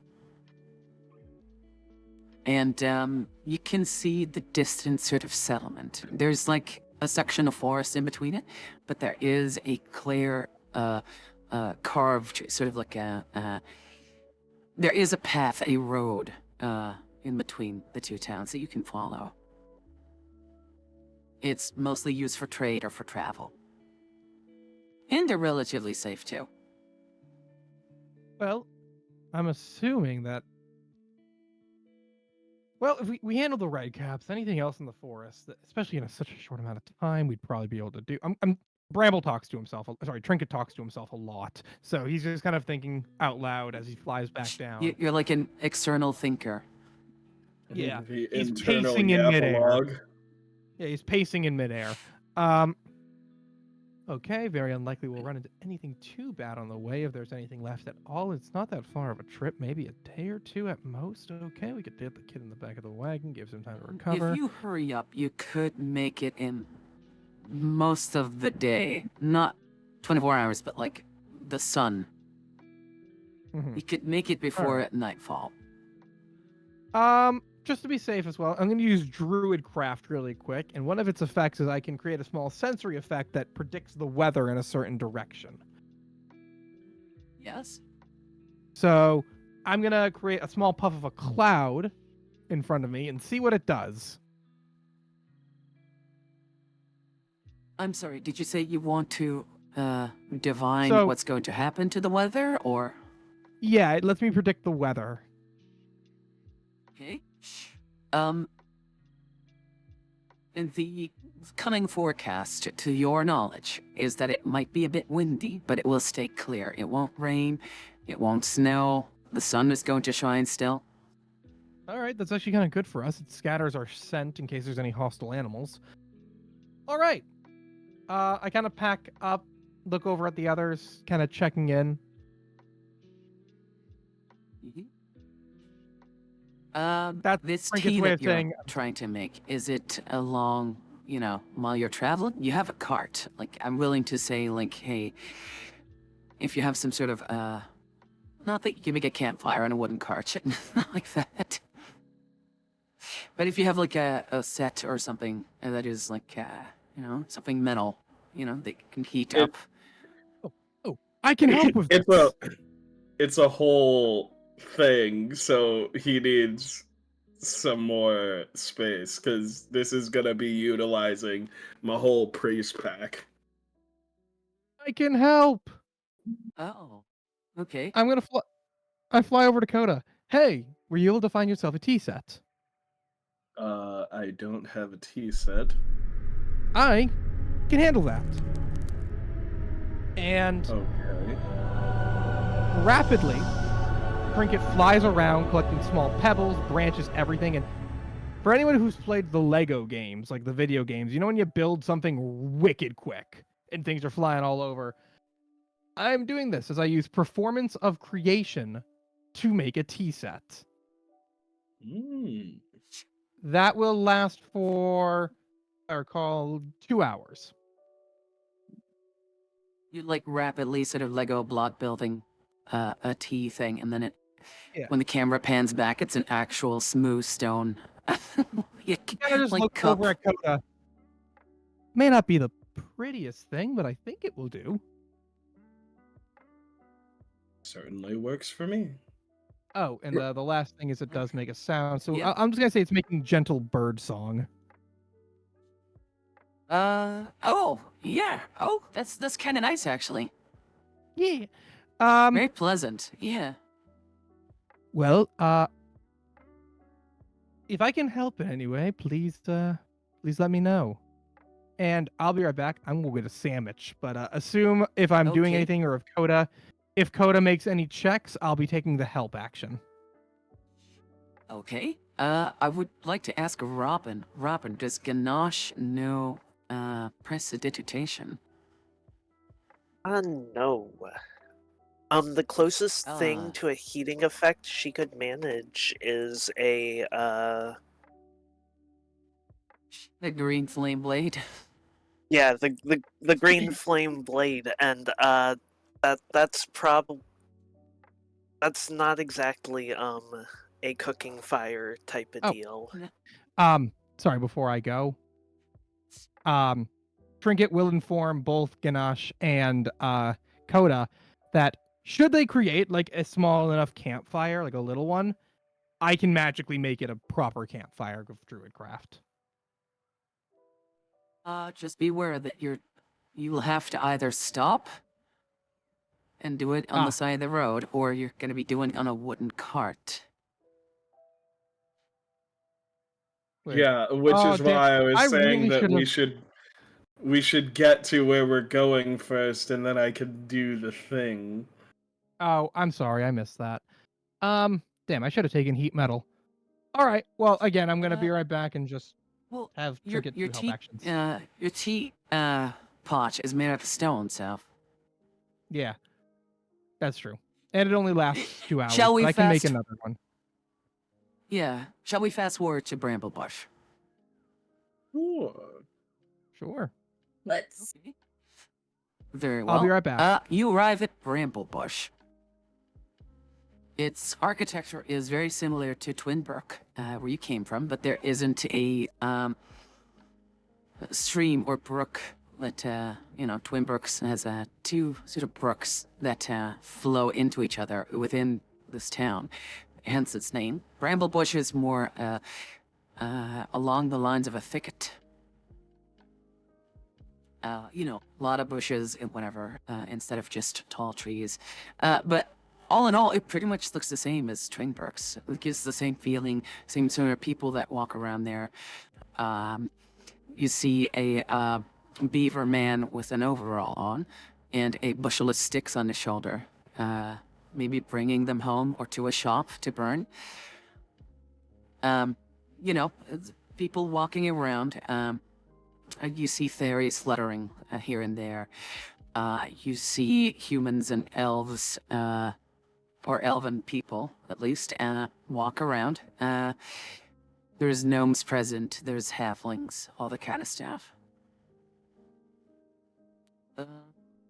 Duke of Manything says, get help in the fire building from Wilson the Volley. That is a Castaway reference? I think? Yeah. So, yeah, you're in Bramblebush. What do you do? What do you want to do? Would you want to look for something? Do you want to find accommodations? Are you trying to find directions? Are you going to ask around who this child belongs to? What time is it? It is close to nightfall. There's still light, and it's going to be, you reckon, light for another half an hour.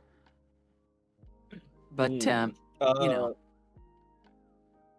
Yeah, Coda's going to find accommodations for a room.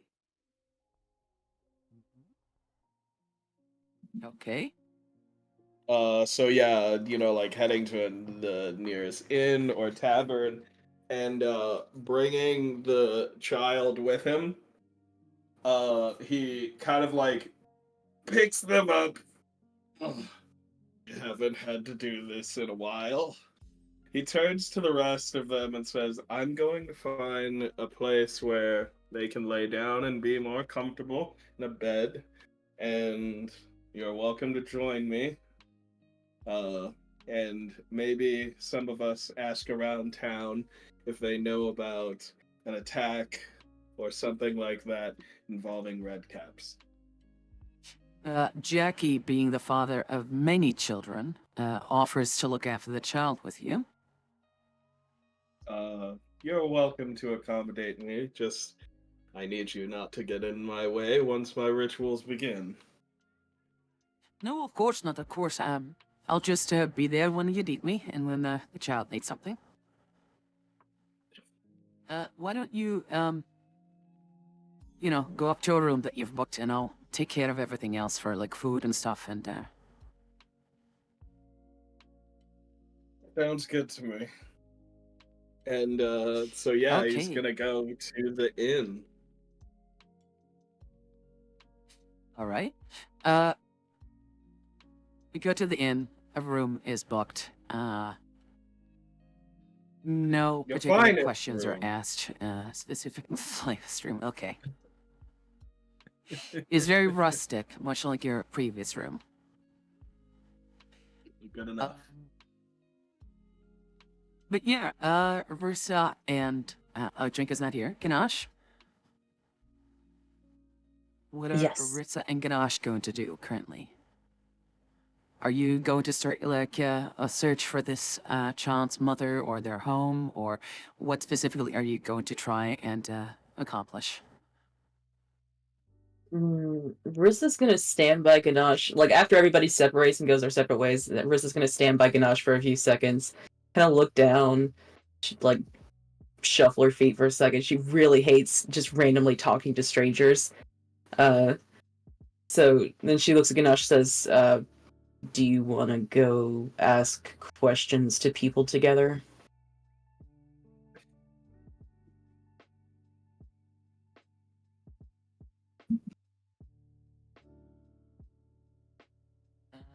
Robyn? I've been having connection things, I guess.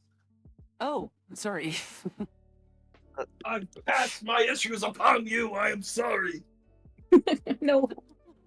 No. That Are you was the okay, first Robyn? time that Yeah. Yes, I have been having connection issues. That is the first time that it, like, completely disconnected Discord. Wow. Well, these things happen. That's okay.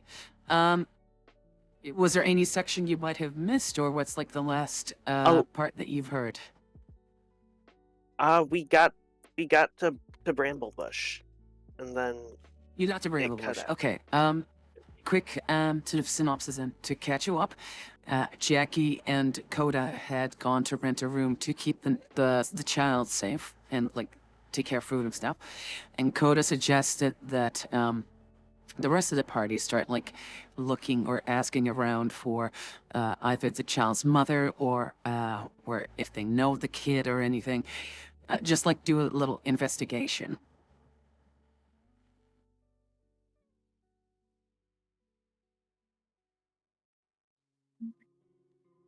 And Rissa has asked Ganache if she wants to go with her to ask people questions because Rissa has social anxiety and doesn't want to go do it alone.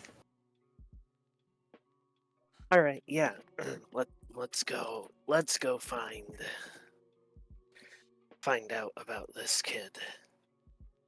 All right. I'm- Where do you think we should start? I'm back.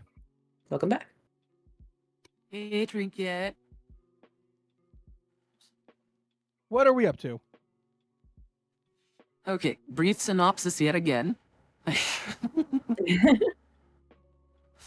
Coda and Jackie went to get a room for everyone at a local inn and to take care of food and to keep the child safe and to start like preparing the antidote or whatever thing that Coda wanted to do.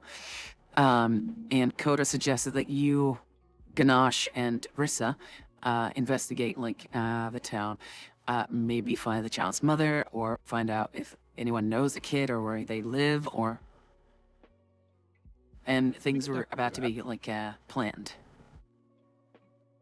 We could definitely do that. Also, I might actually be able to. We're in town. I didn't think about this. Well, Hang we're on. looking around. Ganache was about to answer my question. Oh, I'm so sorry. Of course.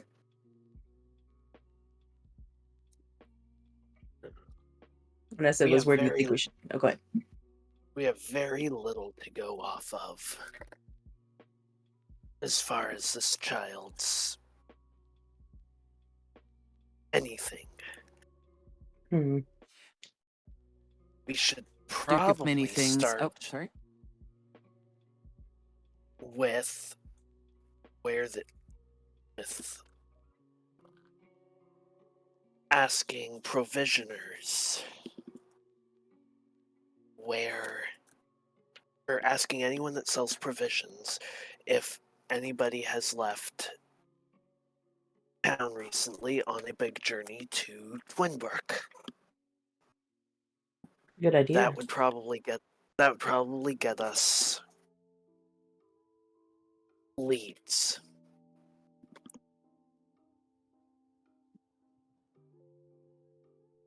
All right. Rissa's going to turn to Trinket and say, she and I are going to go into the merchant area. You should maybe check the lower floors of the inn and ask around there. You have the social skills to do this by yourself. He kind of just shrugs.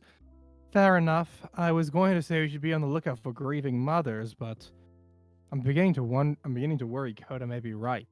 If they were all traveling together and we only found one. Nah, I don't want to think about it. Right, I'll head to the inn. And she nods. While I'm flying away, am I kind of like in a residential area? Yeah, I mean, it's like an, if you go a few streets down, you're in a residential area.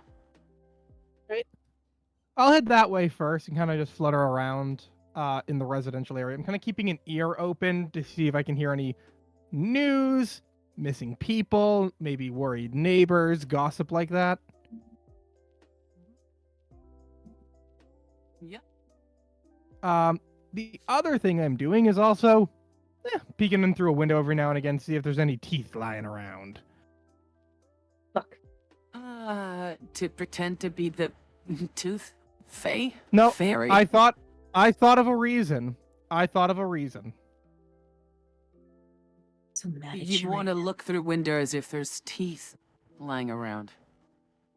Anybody leaving teeth out for fairies? Apparently that's a thing. And I thought of a reason why. Okay.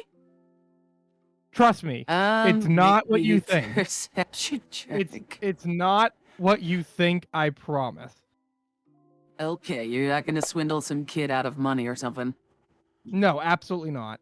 So, okay, I'm gonna let you roll that again. I was gonna say make perception or investigation. Oh, definitely. Then I want to do investigation, please.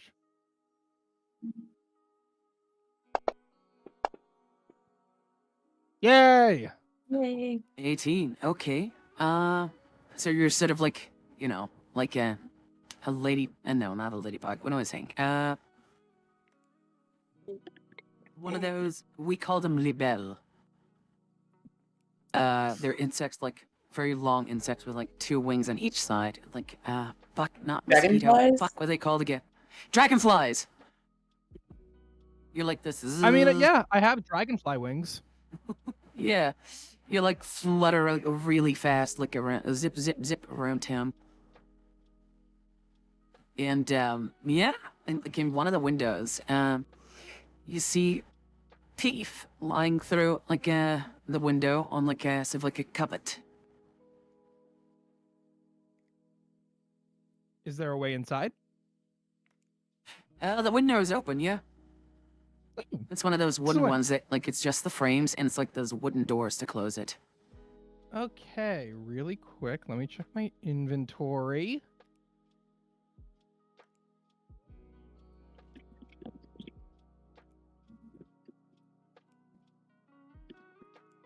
Okay. I'm gonna go in, and I'm feeling really nice. I'm gonna take them. I don't know how many teeths there are, but I will take what I can. Oh, Yeah, it looks like it's got like a few sort of canines and molars. You figure they Alright. might be animal teeth. My silver pieces disappeared. Uh, Yeah. What? That's weird. My You my, my lost your thing for silver. silver pieces? No, it literally was like the thing under treasure. It says Oh, platinum, gold, okay. copper. I know I had 42. How the hell did that happen? I don't know. Here we go. Oh, no, no. There you go. There you go. Right. Can we rename that to platinum? Or to silver? I did. It says 42. God I have 42. There we go. Okay. Okay, now it should be fixed All right. now. So these are animal teeth, not the not They people's. look as if they're animal teeth. Teeth are teeth. I'll take them and I'm gonna leave a silver. Okay, sure. I'll let you deduct a silver from your inventory, and I'll give you like a handful of teeth in your inventory. Yay! And yeah, then I'm gonna go by and do what I was saying. Listen for local gossip and on the such. And while I'm doing that, I'm making my way towards the tavern. Okay. Like taking a bit of a detour. Would you like to, like, gossip? Okay, let's have you do that in the background for now, and we'll cam back to Ganash and Rissa. And yeah, take it away. All right. All right, let's. The general store would be where Ganash heads. Sounds good. Risa will Or- follow. Yeah, and she walks in, ducks under the door, so her hat doesn't get caught, and goes up to the clerk and is like, "Has anybody been looking for? Has anybody purchased large amounts of food for travel recently?"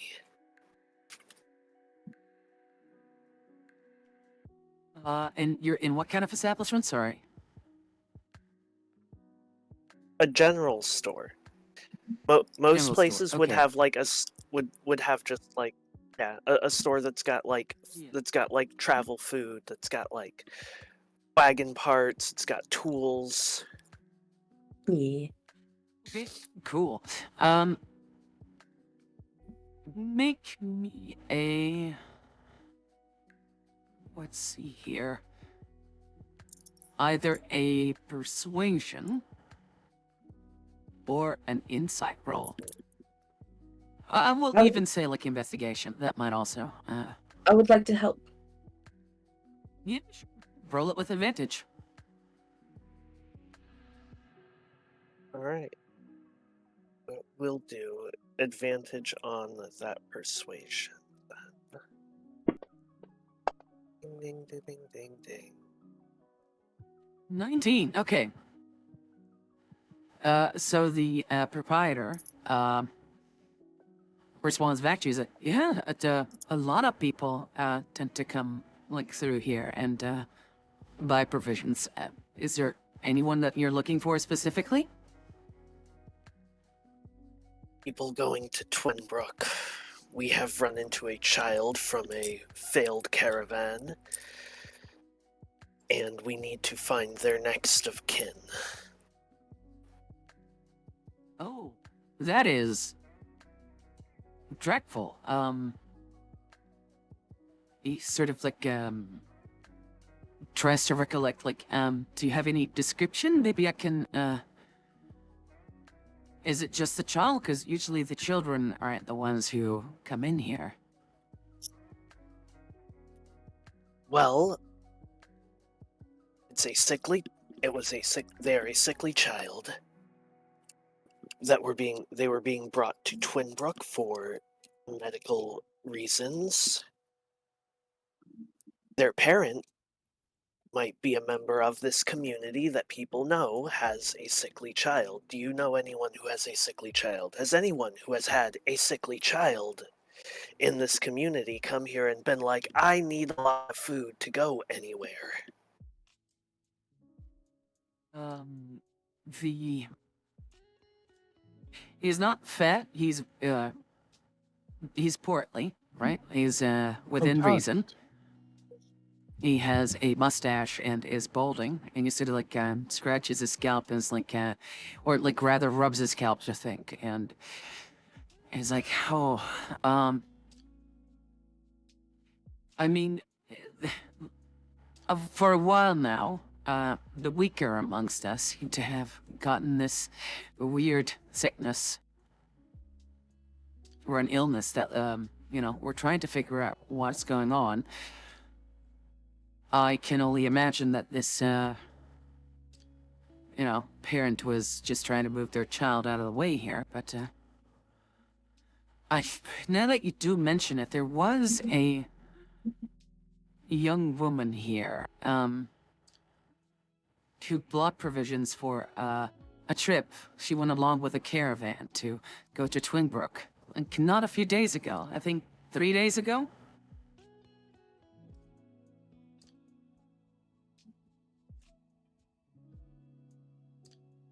That could be her. Do you have a name? I believe her name was, hang on. And he goes to like this, leather-bound book, flips it open, and like flips to like a few days ago. And, says here, a few loaves of, tack, loaves, I'm saying, a few pieces of tack, some travel,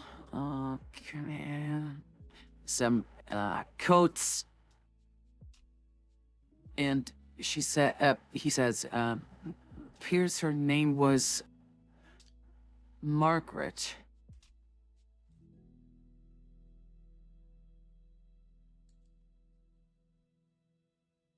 No surname? Well, I might have known, but it says, Margaret J.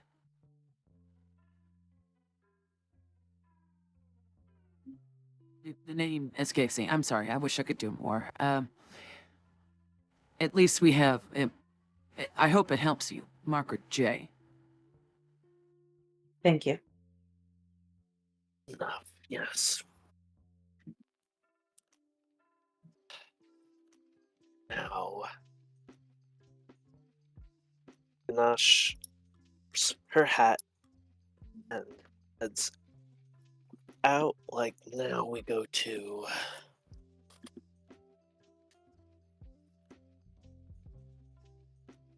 a local temple, or perhaps the mayor's office. Somewhere where someone will know who lives in this town.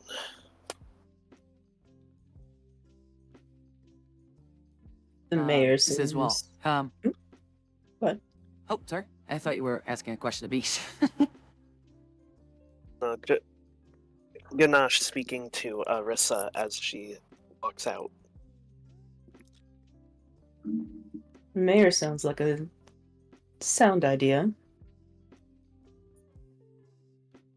Go to Versus- City Hall. The city hall. Versus just hating talking to people, but oh well, this is what we gotta do. Okay. So you go towards a larger structure within the town, and there's a wooden door that you can open, and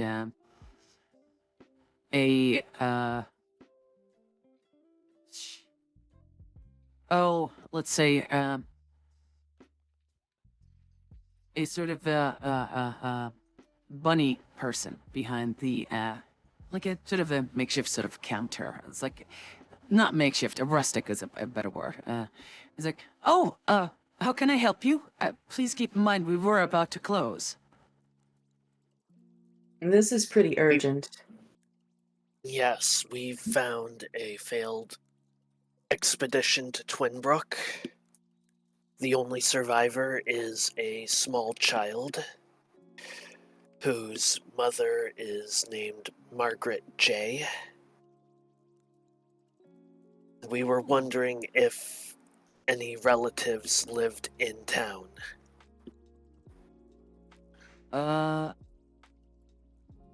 Let me change from hare to like a hen. Like she's a variant of an owlin. Oh. And I'm gonna change it. Oh heavens! Margaret Che. And she sort of like looks over some paperwork. Is like, must be somewhere here then. Maybe I could look at the registry if they weren't visitors. I mean,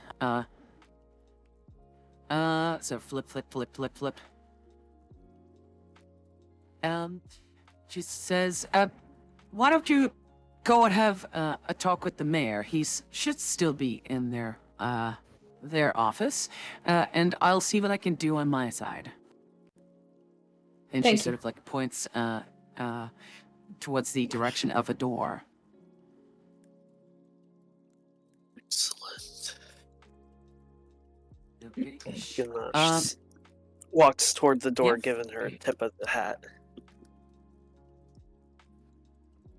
Marissa follows, ready to go. You see a gnome person with a vest on, like one of those oh god, what's it called? With a three-piece suit. But he kind of looks like a shepherd with a small bowler hat on. And he was just about to put on his coat, his jacket. Oh, yes? How can I help you? All right. A waist Third or time's gilet, the yes. charm. We Sorry? ran into. No, Robyn, you Oh, got robot Discord is boy. cutting out like Going. hell. Oh, it's not me, thank God. I can't fix. Could you I don't repeat know how that, to fix Robyn, that. please?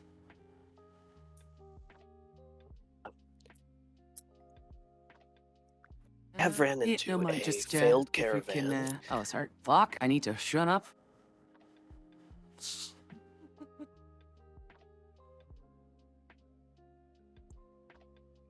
Brooke. Oh god damn it, please. And we have found a small child. Through asking around, we found that a woman by the name of Margaret J was going to Twinbrook.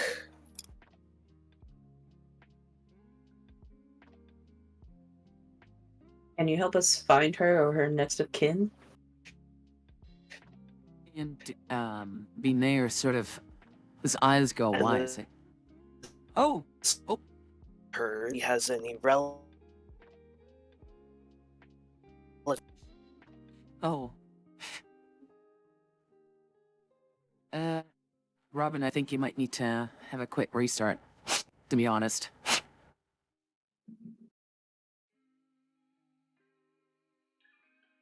Yeah, they Blitz, what do gone. you think? Are they still there? Are they gone? Oh, They gone. I don't hear anything. yeah, their net must have crashed.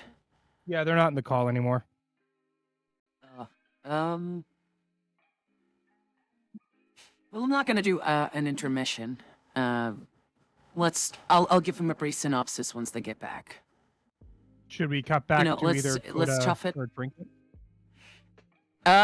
Over there now.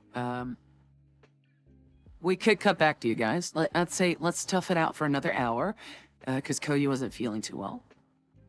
Okie dokie. And we'll see at 11 my time, which is in 50 minutes. See if we can continue or not. Okay. Duke of Many Things says call a bio break, 10 minutes. Yeah, that's a good idea. Why don't we take a little break, 10-minute break, and we can grab some refreshments, some snacks, and Cody can take a little nap. Absolutely.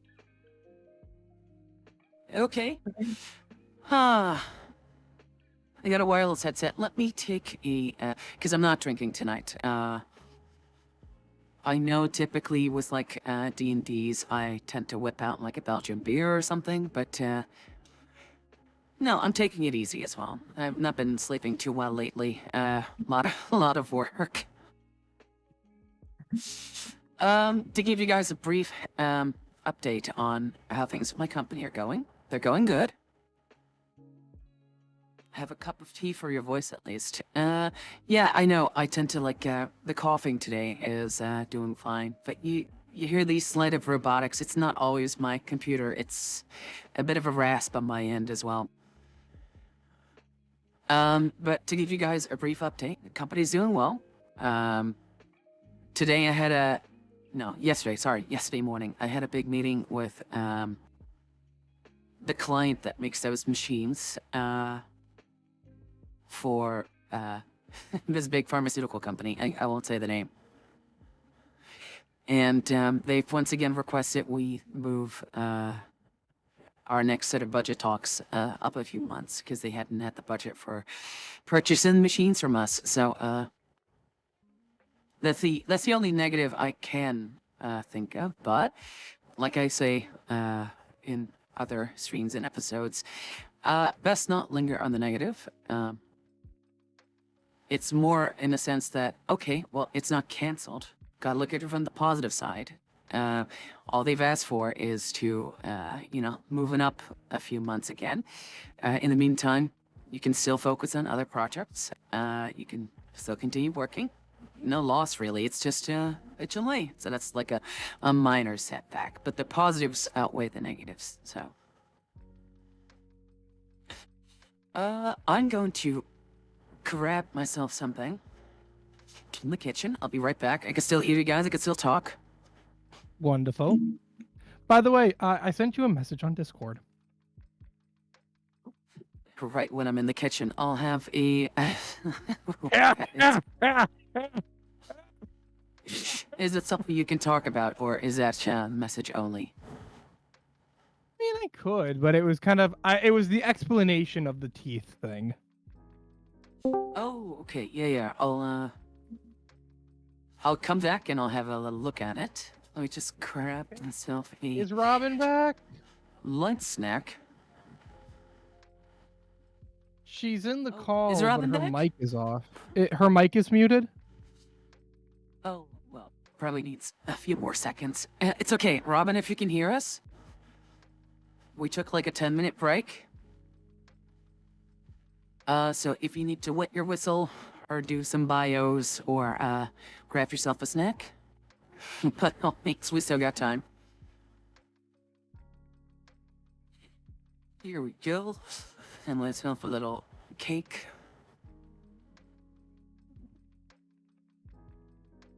By the way, not saying you guys need to send me food. But if there's one way to my heart, I am a massive chocoholic. Oh. Hell yeah.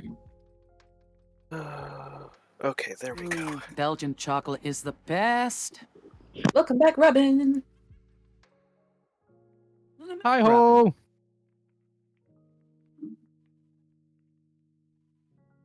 Yeah.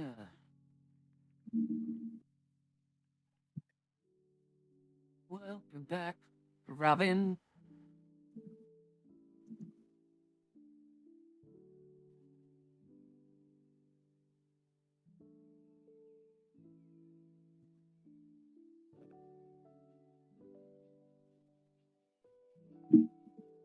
Duke of Anything says Belgian chocolate's legendary. Yes. Thank you. I like really dark chocolate, like really like high percentage sort of cocoa. Milk chocolate just makes me feel weird and like, you know. It doesn't do it for me. It's just too much sugar. Nomad says, Sips pants. Hey, now, Matt, still pent up, huh? Duke says Belgium invented fried potato chips. Yes, we did. And the French took the credit. Mostly, I believe, because half our country is speaking French speaking. Which, again, it's not even the most spoken language. But I do dislike it when game developers and stuff, it's like, oh, you're making games for Belgium, or like, yeah, or like web shops or whatever. Web shops are the worst. What country are you from? Belgium. Okay, we'll just set everything into French then. It's like, no.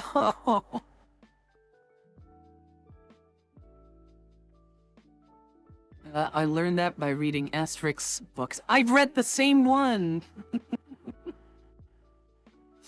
It's a good one. Like, the Belgians kick ass in that one. And without, like, any magical sort of potion. It's great. I like it. It was respectful, even though it had that typical sort of French flair from it, where they just don't like us. Which is funny, because the Wallonians really, really have this heavy affinity with the French, and the French can't stand them. They call them, just like us with the Dutch from the Netherlands, right? We don't have necessarily a very strong affinity with the Dutch as the Wallonians have with the French, but both the Netherlands and the French look down on both of us, calling us basically like an inferior version of themselves. So they're basically the nobility and we're the peasants. What's this about the French being French? Oh, so I was saying the Wallonians have this heavy affinity for France. They've been advocating to, like, oh God, I don't know if they still do in public, but for a while, they were advocating, like, hey, let's just, go with France, like the early 1900s as well. Like, they had this very francophone kind of bias, which is funny because the French really don't like them. So, yeah.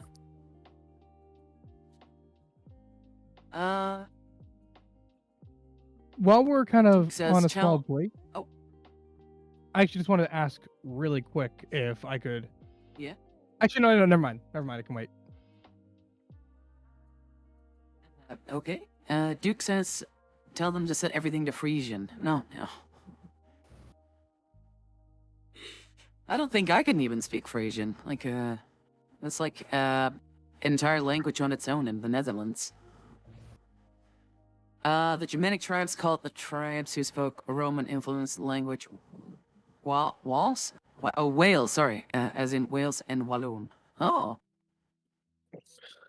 European history lessons with Maddie. Yeah, we tend to go into that a lot.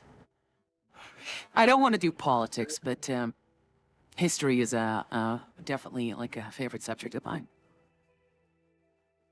Duke says parkour is a French martial art of Rene. Oh, we could do some French jokes, sure. In the meantime, Trinket, laser-dazed, I'll have a look at your, Oh my god, that is clever. I mean, it makes so sense. clever. We're paying for it too, so it's not like, I mean, it's completely ethical. It sounds horrible when I don't give context, but I mean, when you think listen, about it, purely from a mechanic standpoint, yes, I will let you do this. But in realistic terms, it's not the same as like what you would get from an elephant, right? It's a different material. actually no, some of it can be dentin. A lot of it is as well fangs and teeth, like they would in closer to Scandinavia. Can I say one word that relates to this? Absolutely. Wait, okay. So ivory, I'm by no means an expert, right? Is ivory not a different thing compared to the dental work of animals or humans or whatever, right? So ivory Is that not a and different? Yeah. I'm going to be reading the exact description. It is a hard white substance that comes from tusks or teeth of animals, and it is made up of dentin.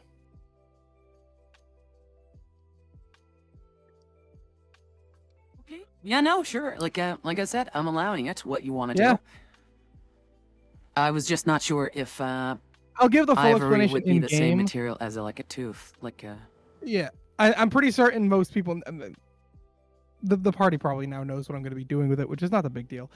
Because I was going to have Trinket absolutely explain why he's now carrying around a bunch of teeth. But no, like when you brought up with the whole teeth thing, I'm thinking, why the fuck would we want to? Idea. I just This thought is it made entire sense. fairy black market, ivory black market. Yo, God, Like I imagine entire a bards fairy of black. Sorry, Yeah. I imagine a fairy black market would be the scariest thing. Oh my God. Yeah, I Hi, mean, it I'll might trade you do this. because because fairies like the fae have like a very different sort of morality and look on life and stuff. Yeah, like, hey, I'll trade you this orphan's wish on a star for 3 teeth and a vial of goat's blood. Gossen says, not as he's very in it. Oh. Hey, the tooth fairy could be the ivory market leisure. Fae black market is just the dark web. Oh god. I mean, Again, this was supposed to be like this wholesome campaign. I imagine this campaign, like how I'm thinking of the setting in my head is it's Neverland.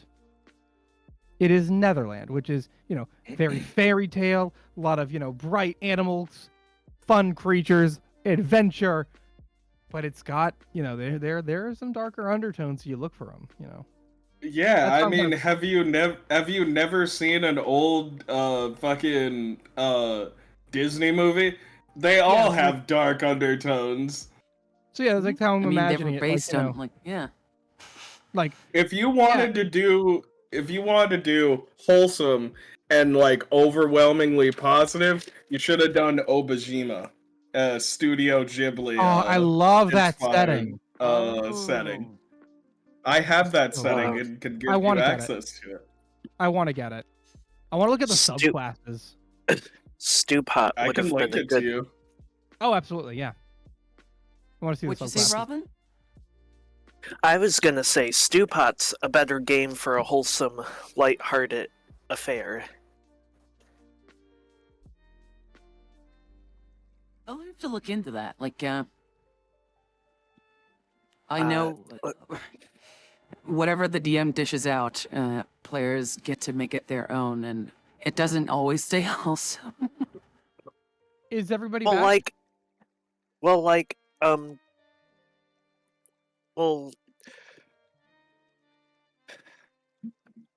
the game Stewpot is Stewpot Tales from a Fantasy Tavern. The premise of the game is that it's after the adventure. After the campaign, you are veteran adventurers settling down and starting your own inn and tavern. Cute. And the main mechanic, and one of the main mechanics of the game, the main way your characters advance, is they have abilities that they gained from adventuring that you pick at the start of the game. And as you use those abilities to in some way resolve a scene, they gain an ability related to their now civilian life. And Okay. the structure of a game, it can be a single setting, or it can be like a single session, it can be a multi-session campaign, depending on how long you really want it to go.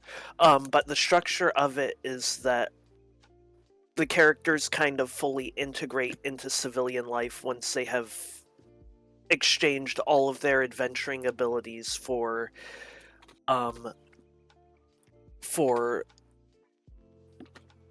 applicable skills in a non-adventuring capacity. You'd have a thing where, like, for instance, the fighter has a signature weapon, and at some point you have to solve a problem at the end with the signature weapon.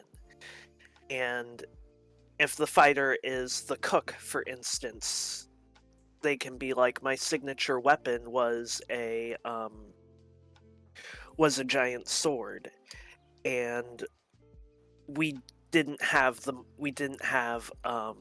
like any cutlery, any cleavers, any knives. So I went to the blacksmith and had him melt down my sword to be turned into knives, and then the fighter exchanges the giant weapon for an ability from, like, the cook.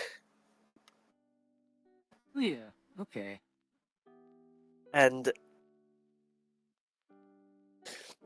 while I guess you could try and make that into something dark and sinister eventually, it takes a lot of work because the game's general tone is very against that. I get you. It's very more you've got a life to live now that you don't have to go off and put yourself and others into danger. Okay. And is it free? It looks like it's free. Yeah, no, send me a link on that, like, post-campaign, what am I saying, post-game tonight.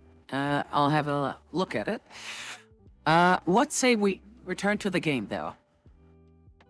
Let's Yeah. go. Sure. All right. So, Ganash and Rissa, you just, visited the mayor, and he was shocked to hear that you found a caravan of theirs, like, that had been, it didn't make their destination. And he was just about to put on his coat to leave when, you came into his office. He, takes off his bowler hat again and undoes his jacket and says, "Oh, please, have a seat, tell me more about this." We found a sickly child who has been separated from their family on the road, and likely, given the circumstances we found this child, they're dead. They are all dead, except for this child. It was a red cap Heavens. attack. Yes, we Red caps, you say? did not want to alert, to be like, to fearmonger about possible festering fae, but yes, it was a red cap attack. And He says, "Well, I will put it through to our town's security, like the watch and all that." You mentioned the child. Are they here? yes, our colleagues have the child. And he sort of We like have- sits back. Is like, you're not asking for a ransom, are you? No, No, we're no. not asking for a ransom. We are asking for Oh. next of kin.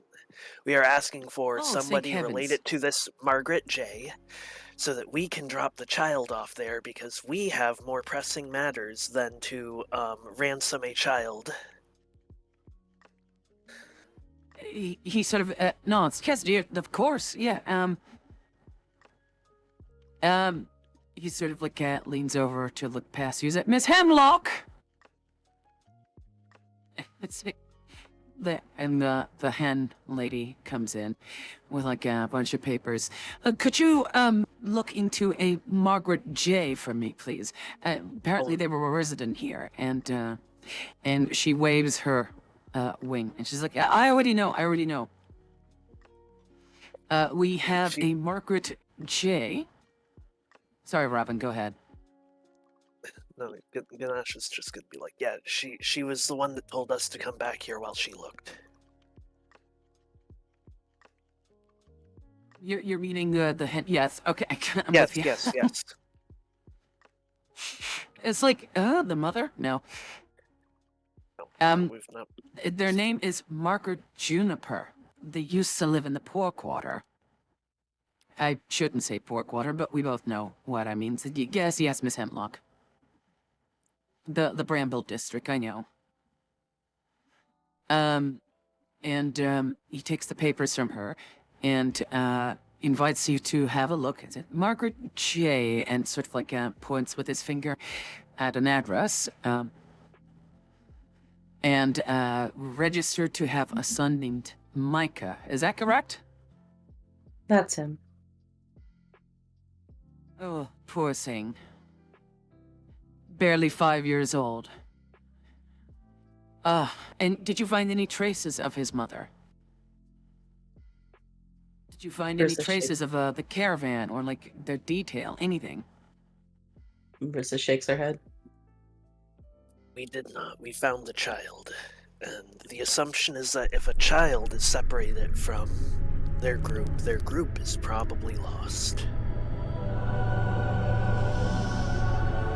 Well, let's hope the worst hasn't happened, but let's assume that, let's act under the impression that his mother is still alive. That said, I'll have to stay a bit late, I think, and figure out a potential search party. There are other people who were involved with this caravan who also must be accounted for. We must see that everyone gets back to safety. I'd like to thank you for bringing this to my attention. Again, if any new information comes in, feel free to tell myself or Miss Hemlock, and yeah, we'll see that it gets done. Oh, What should we? Sorry?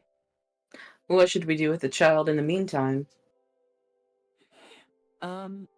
Well, there is an infirmary. We could potentially... I'd hate to send the little tyke to an orphanage. We could potentially house them. We could potentially see to bring them to Twinbrook. I don't see if they have any other family here.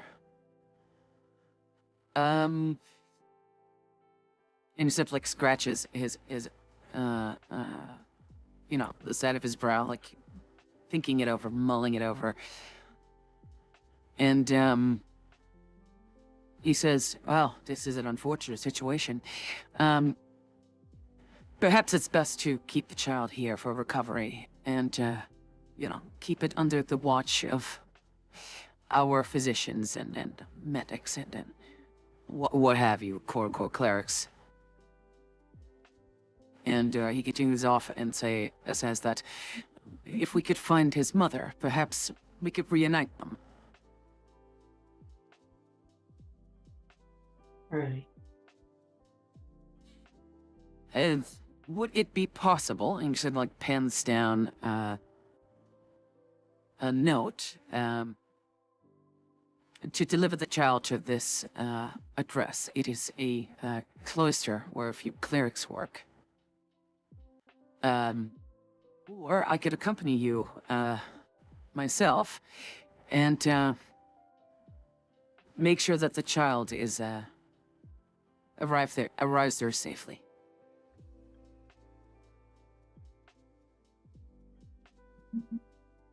Brissa reaches out and takes the note to look at the address. Just memorize it. I think we can handle getting the child there. Although if you can also provide a letter for us to explain the situation. Tell you what, I will make my way there already. It's the least I can do, and I'll explain myself in person.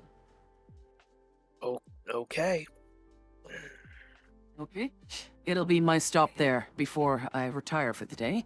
Although, thinking that over, I may as well stay late and figure out the names of the people involved in this tragedy. Although you said you did not find any carts or materials, did you find any sort of gulps bodies? No. We did not. What we're thinking happened was that where we found this child was not where the attack occurred. The child was found in a den of some kind. So likely the attack happened somewhere else on the road. And we did not come across any ruined caravans through our trek of the woods, but we were already fairly south of Twinbrook by the time we found the child. Okay. And the gnome mayor says, putting his bowler cap back on his head, "Say no more. Let's get this done quickly. Lives are on the line. You go and take care of the child and deliver it to the monastery, and I'll make sure I can go there first and explain everything myself. I will see you in, it should probably take you a good 15 to 20 minutes.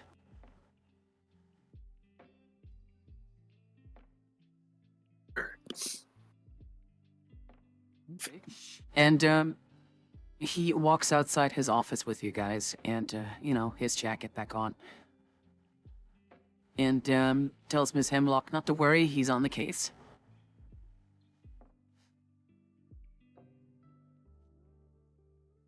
Alright, we pan back to Jackie and Coda. Trinket, you weren't back at the inn yet, were you? No, I was making my way there. I was trying to. When we come back to me, if you're okay with it, I'd like to make a roll to see if I had heard anything just kind of flying around town listening to gossip. Sure. Let's make a perception check. Okay, yeah. Do. Or, yeah, investigation. Perception or investigation. Jesus, I'll go Christ. perception. Actually, no, I rolled really good on investigation earlier. Let's do that again. What's up, Cody? What's wrong? Nothing. My phone just went off like crazy. Hi, Mr. Cup. That is the third 11 I've gotten. You roll a lot on dice. Here's the thing, it's not a bad roll, it's just I'm probably not learning anything new. So, yeah, you flutter about in your speed or in your haste. You sort of pick up a few sort of just normal banter types of conversations. Your flowers are coming in nicely. Oh yeah, see you tomorrow. Oh, could you pick me up this tomorrow? Oh, are you going down to the laundress tomorrow? Like just people rounding off their day and going home. Real quick before I get to the inn, and I'm not gonna make us roleplay this out because it'd be quick. I want to fly into a fae store, a fairy store, because you mentioned there were quite a few of us. I wanted to see if I could trade the teeth for a lute. Oh, okay. I want another instrument. Do you want another instrument? Yeah. You want to trade the teeth that you found for a lute? Yes. Ooh. Let me just, I want to be on your side here, but let me just check something here.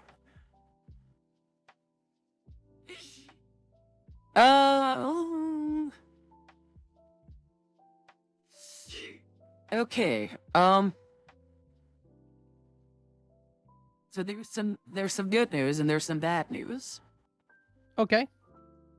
The good news is you found a store, and as it was about to close, the fairy that owns the store, she just grumbles a bit and oh yeah, sure, come on in. And there is a lute for your size. The bad news is it's 35 gold pieces. Oh. And I don't think you can trade the teeth for that.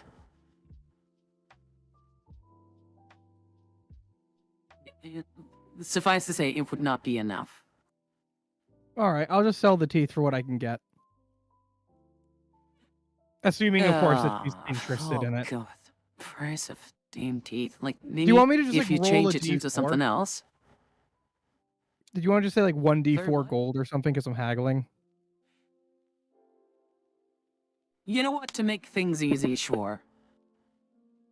I got a gold. You get 1 gold piece. Yeah, just to make sure I'm So, not taking there up you too go. much time. Yay! No, Okay, no, yeah, no, I'll that's take... fine. And I'll remove the teeth Oh, I know. from That's what I like your to be inventory. courteous. Yeah, I'll take that and head on out. Okay, so I'm willing to say you zip back to the inn to give you and Coda some sort of like an interaction possibility because Jackie's not here. Coda, do enlighten us. What have you been doing?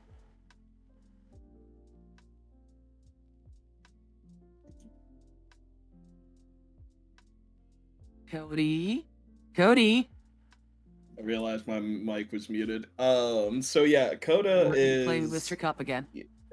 yes. After picking getting to the room and laying the child down on the bed. Over on like a bedside table, he's preparing some incense, he's preparing his censer and some holy water, and saying a prayer over all of it, as he takes the makeshift stone teapot and places it inside of getting after blessing the holy water. So he blesses the holy water. He then takes the holy water and he's going to use that as the base for the tea, putting it inside of Okay. the little hearth to start warming up the tea, preparing the ingredients that were found, the honey and whatever else was found. I can't remember. Honey and some wild tea, which may Yes. or may not have healing beneficial properties of their own, because Rtyrfing plucked them. We'll What? see. What? So yeah, as he's, keeping an eye on the child, he prepares the ingredients, mashing them together, before putting Yeah. blessing the room, taking the censer, and he starts, letting the sage censer kind of fill the room with a light screen. As he says, Lady Avantis, cleanse this room as I try to purify the corruption that is within this child. And work with, and forgive my transgression as I will be working within the domain of another. It is, what was the lady's name? What do you mean, the lady's name? Amandra? Are you talking? Amandra, yeah. Amandra. As I borrow the essence of Amandra. So yeah. So that's what he's been doing right now, as he's blessing the room and preparing the tea. Okay. Child still And sound so, asleep. As he, pours a cup of the holy water into the small teacup, he takes a small cloth, and he unstoppers the Alondra's the vial, The and file, he yeah. he takes just the tip of the cloth and has it dip just the corner to get a little Okay. bit of the essence on there before laying the cloth down inside of the teacup, Okay. letting it do its thing inside of there. And yeah, after that, he is going to say another prayer and hope for the best. Going to be giving this cup of tea to the child after waking them up. So as he, Okay. comes over to the child, he places a hand on their head to, kind of slowly wake them up and say, I have your medicine here, and I've done all that I could to make it taste as good as I Okay. could. They sort of like sit up and like, put their fists in their eye, like rubbing their eyes a bit. Like, oh, Mama.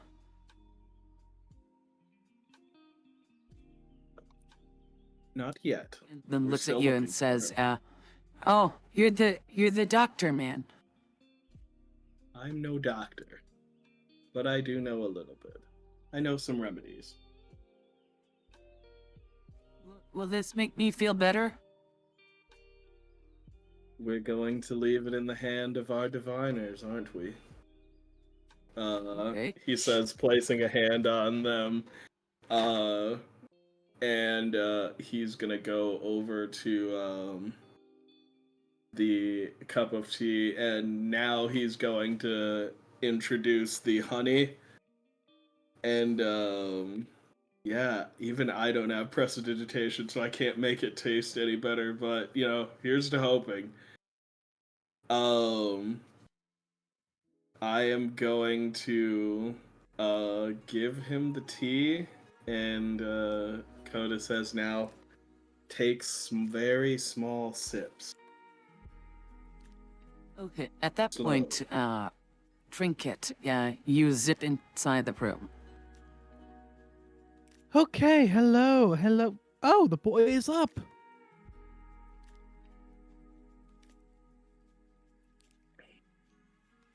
Coda? Relax yourself.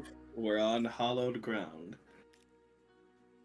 I made no intentions of being disruptive, and he'll kind of like flutter over to like the nightstand and take a seat. Okay. The child drinks the tea and says, it is yummy. And he's sort of like, because you put a bit of Lady Amandra's file in there, right? Mm-hmm. Her light. Just like a very small amount. Yeah, it's almost as if there's like this diluted golden light within this cup. And he sort of like wanders a bit in his eyes, like he's more like, wow, like looking at it. Mm-hmm. But you urge him to drink, and so he does. And drinks it all down, and nearly drops the cup out of his hands. Is like, it hurts. And then all of a sudden, starts to hurl, and this black sort of ichor both runs out in liquid and starts to cough, and this blemish sort of thing comes up, and the majority seems to come out as like this smoky sort of shadowy vapor.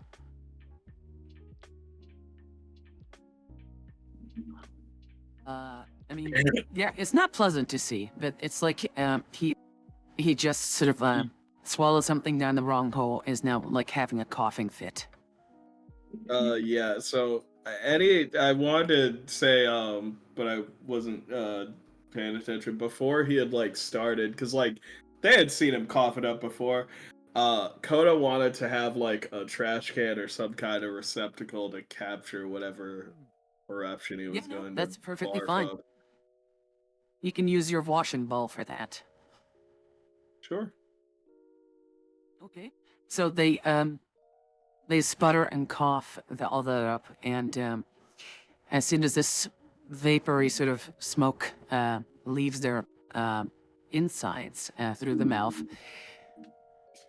it dissipates into the air into nothing. What is it? I said it dissipates into the air into nothing. The stuff that's in the bowl is still there. Mm. The smoke, the air, section dissolves into nothing. Mm. Yeah, so Coda's like sitting next to him, just patting his back to help him through the coughing fits while holding this container, while gazing into it to see if, there is anything like particularly unholy about it. Ooh, well, my cat is like, his eyes well up and he's like crying. And May I like interject ugly real quick? crying too. Like he's more like, it's not as much as pain. You feel like if you would endure this, you could endure this, but it's more like the shock or like not having had expected this. Like they're frightened from it, and they're like ugly crying to you, and like, oh, it hurts. It's so yucky. Fine. Ugh. Just let it all out. Yeah, gonna start I put- don't like this. Siri? I'm gonna Jake, start go ahead. taking out my little flute thing, and I'm gonna just like gently play a little music, just a bit of something kind of calm, some fey folkish kind of stuff, and I'll be Yeah, giving kids Coda. are easily distracted. Yeah. I'll be doing that to give Coda bardic inspiration, Oh, okay. because I don't know how I can help right now, so you can just use that when you need to. Oh. And as he's doing that, like little fluttering, like sparkles, like little gold sparks, are just kind of now around where Coda's horns are. I guess my question now is, this ichor that he's spitting up, is there, is there a way to discern whether there's still some inside of it? Oh, good question. Because he keeps coughing and nothing seems to come up. And you see that's a good question. I'm not even gonna let you roll for this. You see that the contents of the bowl, while sort of jellified or like liquefied, like it's not like a liquid, but it's more like a Newtonian fluid. Is that the right word? It's like you sort of like Coagulation. slowly, sort of like coagulated. Yeah. Yes. It seems to over time shrink in size and dissipate.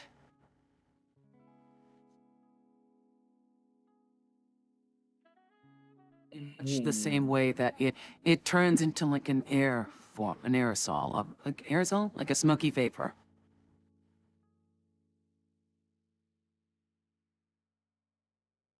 And no more is coming out of him. No, like you know, pat him on the back, like, hey, are you good now? Like, is there more? Is there more?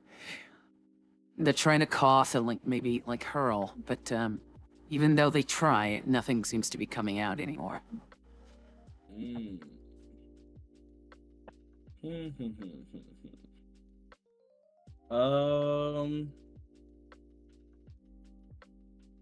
Like after a good 30 minutes of this, like of dry heaving and like rubbing his back and him like sitting over the bowl or like a new bowl, because it's nasty to be over the other one. It smells as well. Of course. He's like, I think I feel better. Good. That's wonderful to hear. I think you might start feeling better. for sure after this. He's like, I'm not tired, but I'm tired. Well, Can yes. we go see my mama now? We're still trying to find them, but right now, just go to sleep. It's like, okay, like I guess you tuck him in. Yeah. Okay. And, he's got like his, because he doesn't have any shoes. He lost his shoes. So he just, in his little outfit, he goes under the covers. And he's like, okay, but I hope we see my mama again. I stopped. And then he sort of like, I was gonna say, he, looks at you while you're playing your instrument. And then sort of dozes off. Never mind. I don't have to do that then. Yay. Coda's going to gesture for Trinket to come with him outside. He's kind of like nods slowly, doesn't immediately abruptly stop just to be in case, but like as he's fluttering out, he's slowly making the music quieter until he finishes, and we'll flutter out after Coda.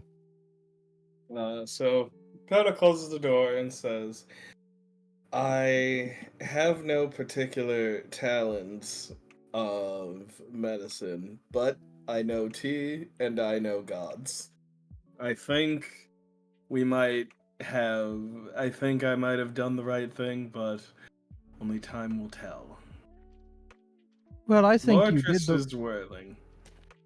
you did the right thing because you did something. That's more than the rest of us could do. Well, keeping people alive is my job. I wish I was more knowledgeable on it. I spent, so many decades solely on causing harm. Still fairly new, and being nice to children. But if there's anyone that my lady would enjoy me being kind and generous towards, it's children. They're the most innocent ones. I'll admit I've always had a soft spot for the Tykes. I don't know. They don't have the prejudices of their elders yet. Oh yes, full of prejudices. I was not able to really define. I was not able to really figure anything out while flying around. All I could do was listen for some gossip. Nothing really. Where are the others, by the way? I haven't seen them. I sent them off to also find some information. They should be meeting us here at some point. Fair enough. I'd play something else, but I didn't. I tried buying a lute, but they're more expensive than I remember them being. Shame. Interesting. But nevertheless, I was able to find some teeth and trade them in for at least a gold. That was nice. You found Heath? Yes. Fairies. We trade in ivory too. We just don't have to poach for ours.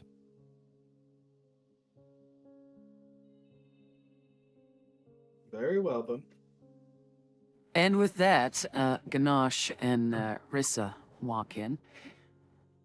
And Jackie is like walking about with the filthy bowl and ask you, Coda, like, do you want me to clean this or something? Yes. Lord knows I won't. Okay, I'll be going to the privy and I'll dunk it out. It seems to just like fade away in time, anyways. Yeah, still it's a good I know, idea. it smells. Wash it over. Smells rancid. And he goes to the privy, and the party is back together. And with that, I would say it is now 11 p.m. Cody, for your sake, and because Hex isn't here, I suggest we'll leave it here. Heck yeah. Hey. And I had fun. Like, I look forward to next week. Oh, I honestly- over-prepped again. Yeah. Now that I'm kind of like sitting down and playing the character, if we were to like ever do this campaign like from the start, I've kind of begun making a full backstory, background, all that kind of stuff, which has been really fun to do. I I'm have happy. cooked up a between some homebrews that I found and something else. I have cooked up a not just like a cleric, but like if I had had this idea before, I probably would have made Coda this. But it's basically like I'm sure that plenty of you have played Final Fantasy, right? Mm, Yeah. I've Yeah. Several. I've made a cleric variation of a white mage variation of cleric. Cleric That's I was variation gonna of white say mage. you're a Moogle. No. You don't have to be a Moogle to be a cleric. I mean, to be a white mage. I know. Friend You is just want me teasing. to be small and have tiny wings and a ball on my head. Yeah, that's my and go job. Puko. It's not Puko, it's Kupo. Oh, Kupo, sorry. Oh, You're such a mom. I Next, knew. Don't you're you gonna just love call it? my computer a Nintendo or a PlayStation. Ugh. Turn your windows off. What do you mean turn my windows off? Turn off the machine. It's not a Windows.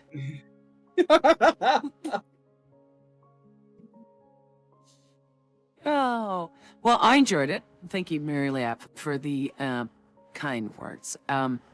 Let's pick this up next week. Sounds good. Good I game, had guys. prepped quite a bit. Thank you. I will ask though, what is you guys' opinion on the mood and the atmosphere? Do I need to lay it on even thicker? Can it be a bit darker? Does it need to stay lighthearted? Like, I'm fine. what's I you would say guys' this. vibe so far? I would say this. love If we are the thinking way- about making this like a long-term narratively driven campaign and not like a more lighthearted anthology couple of one-offs, I think the tone could definitely be a bit more serious. That said, I like that it's almost fairy tale-esque in between because it makes the lighter hearted moments stand out all the more. Am I making sense? Yeah, it does. Duke of Many I'm Things not- says, millennials, when I grew up, all I had was a ZX81 1K memory. You had to load programs with a cassette. I think I've seen one of those back in the early 90s, but never, like, working. Sorry, Robyn, I cut you off. Yeah. No, I was going to say I don't.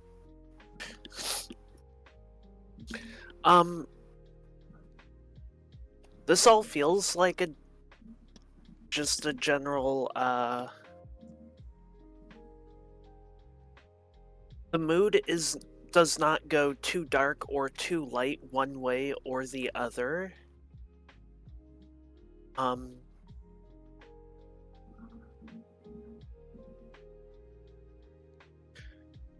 So whether it becomes a more or so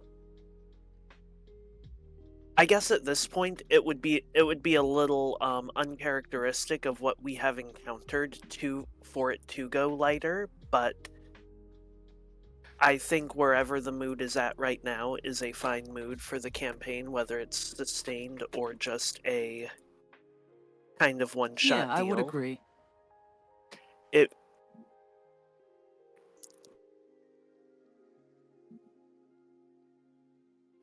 It feels very grounded in many ways. In I as like that much term. as yeah, it like in as much as one can be grounded when you live on the borders of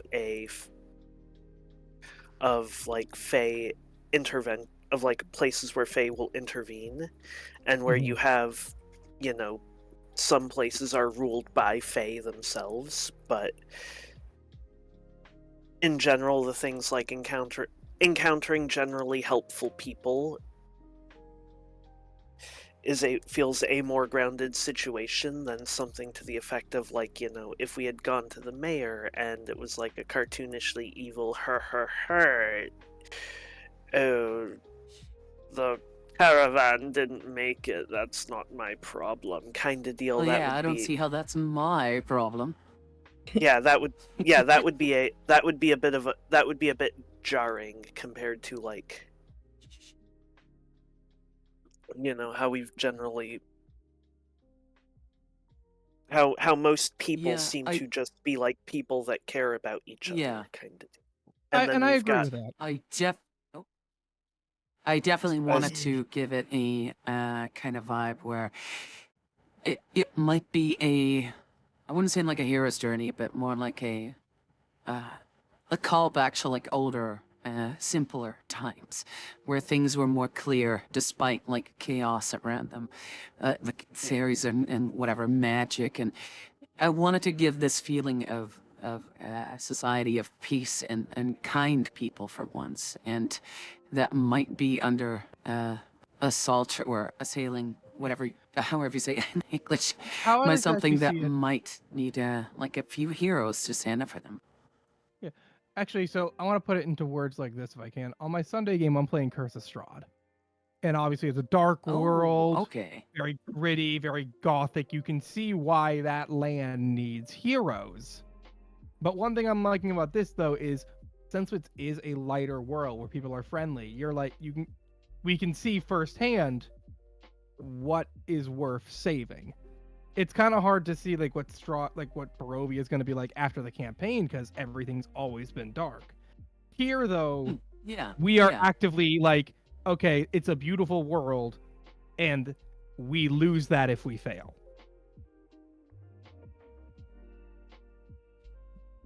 Awesome. I'm thinking it's gonna be at least a few more sessions.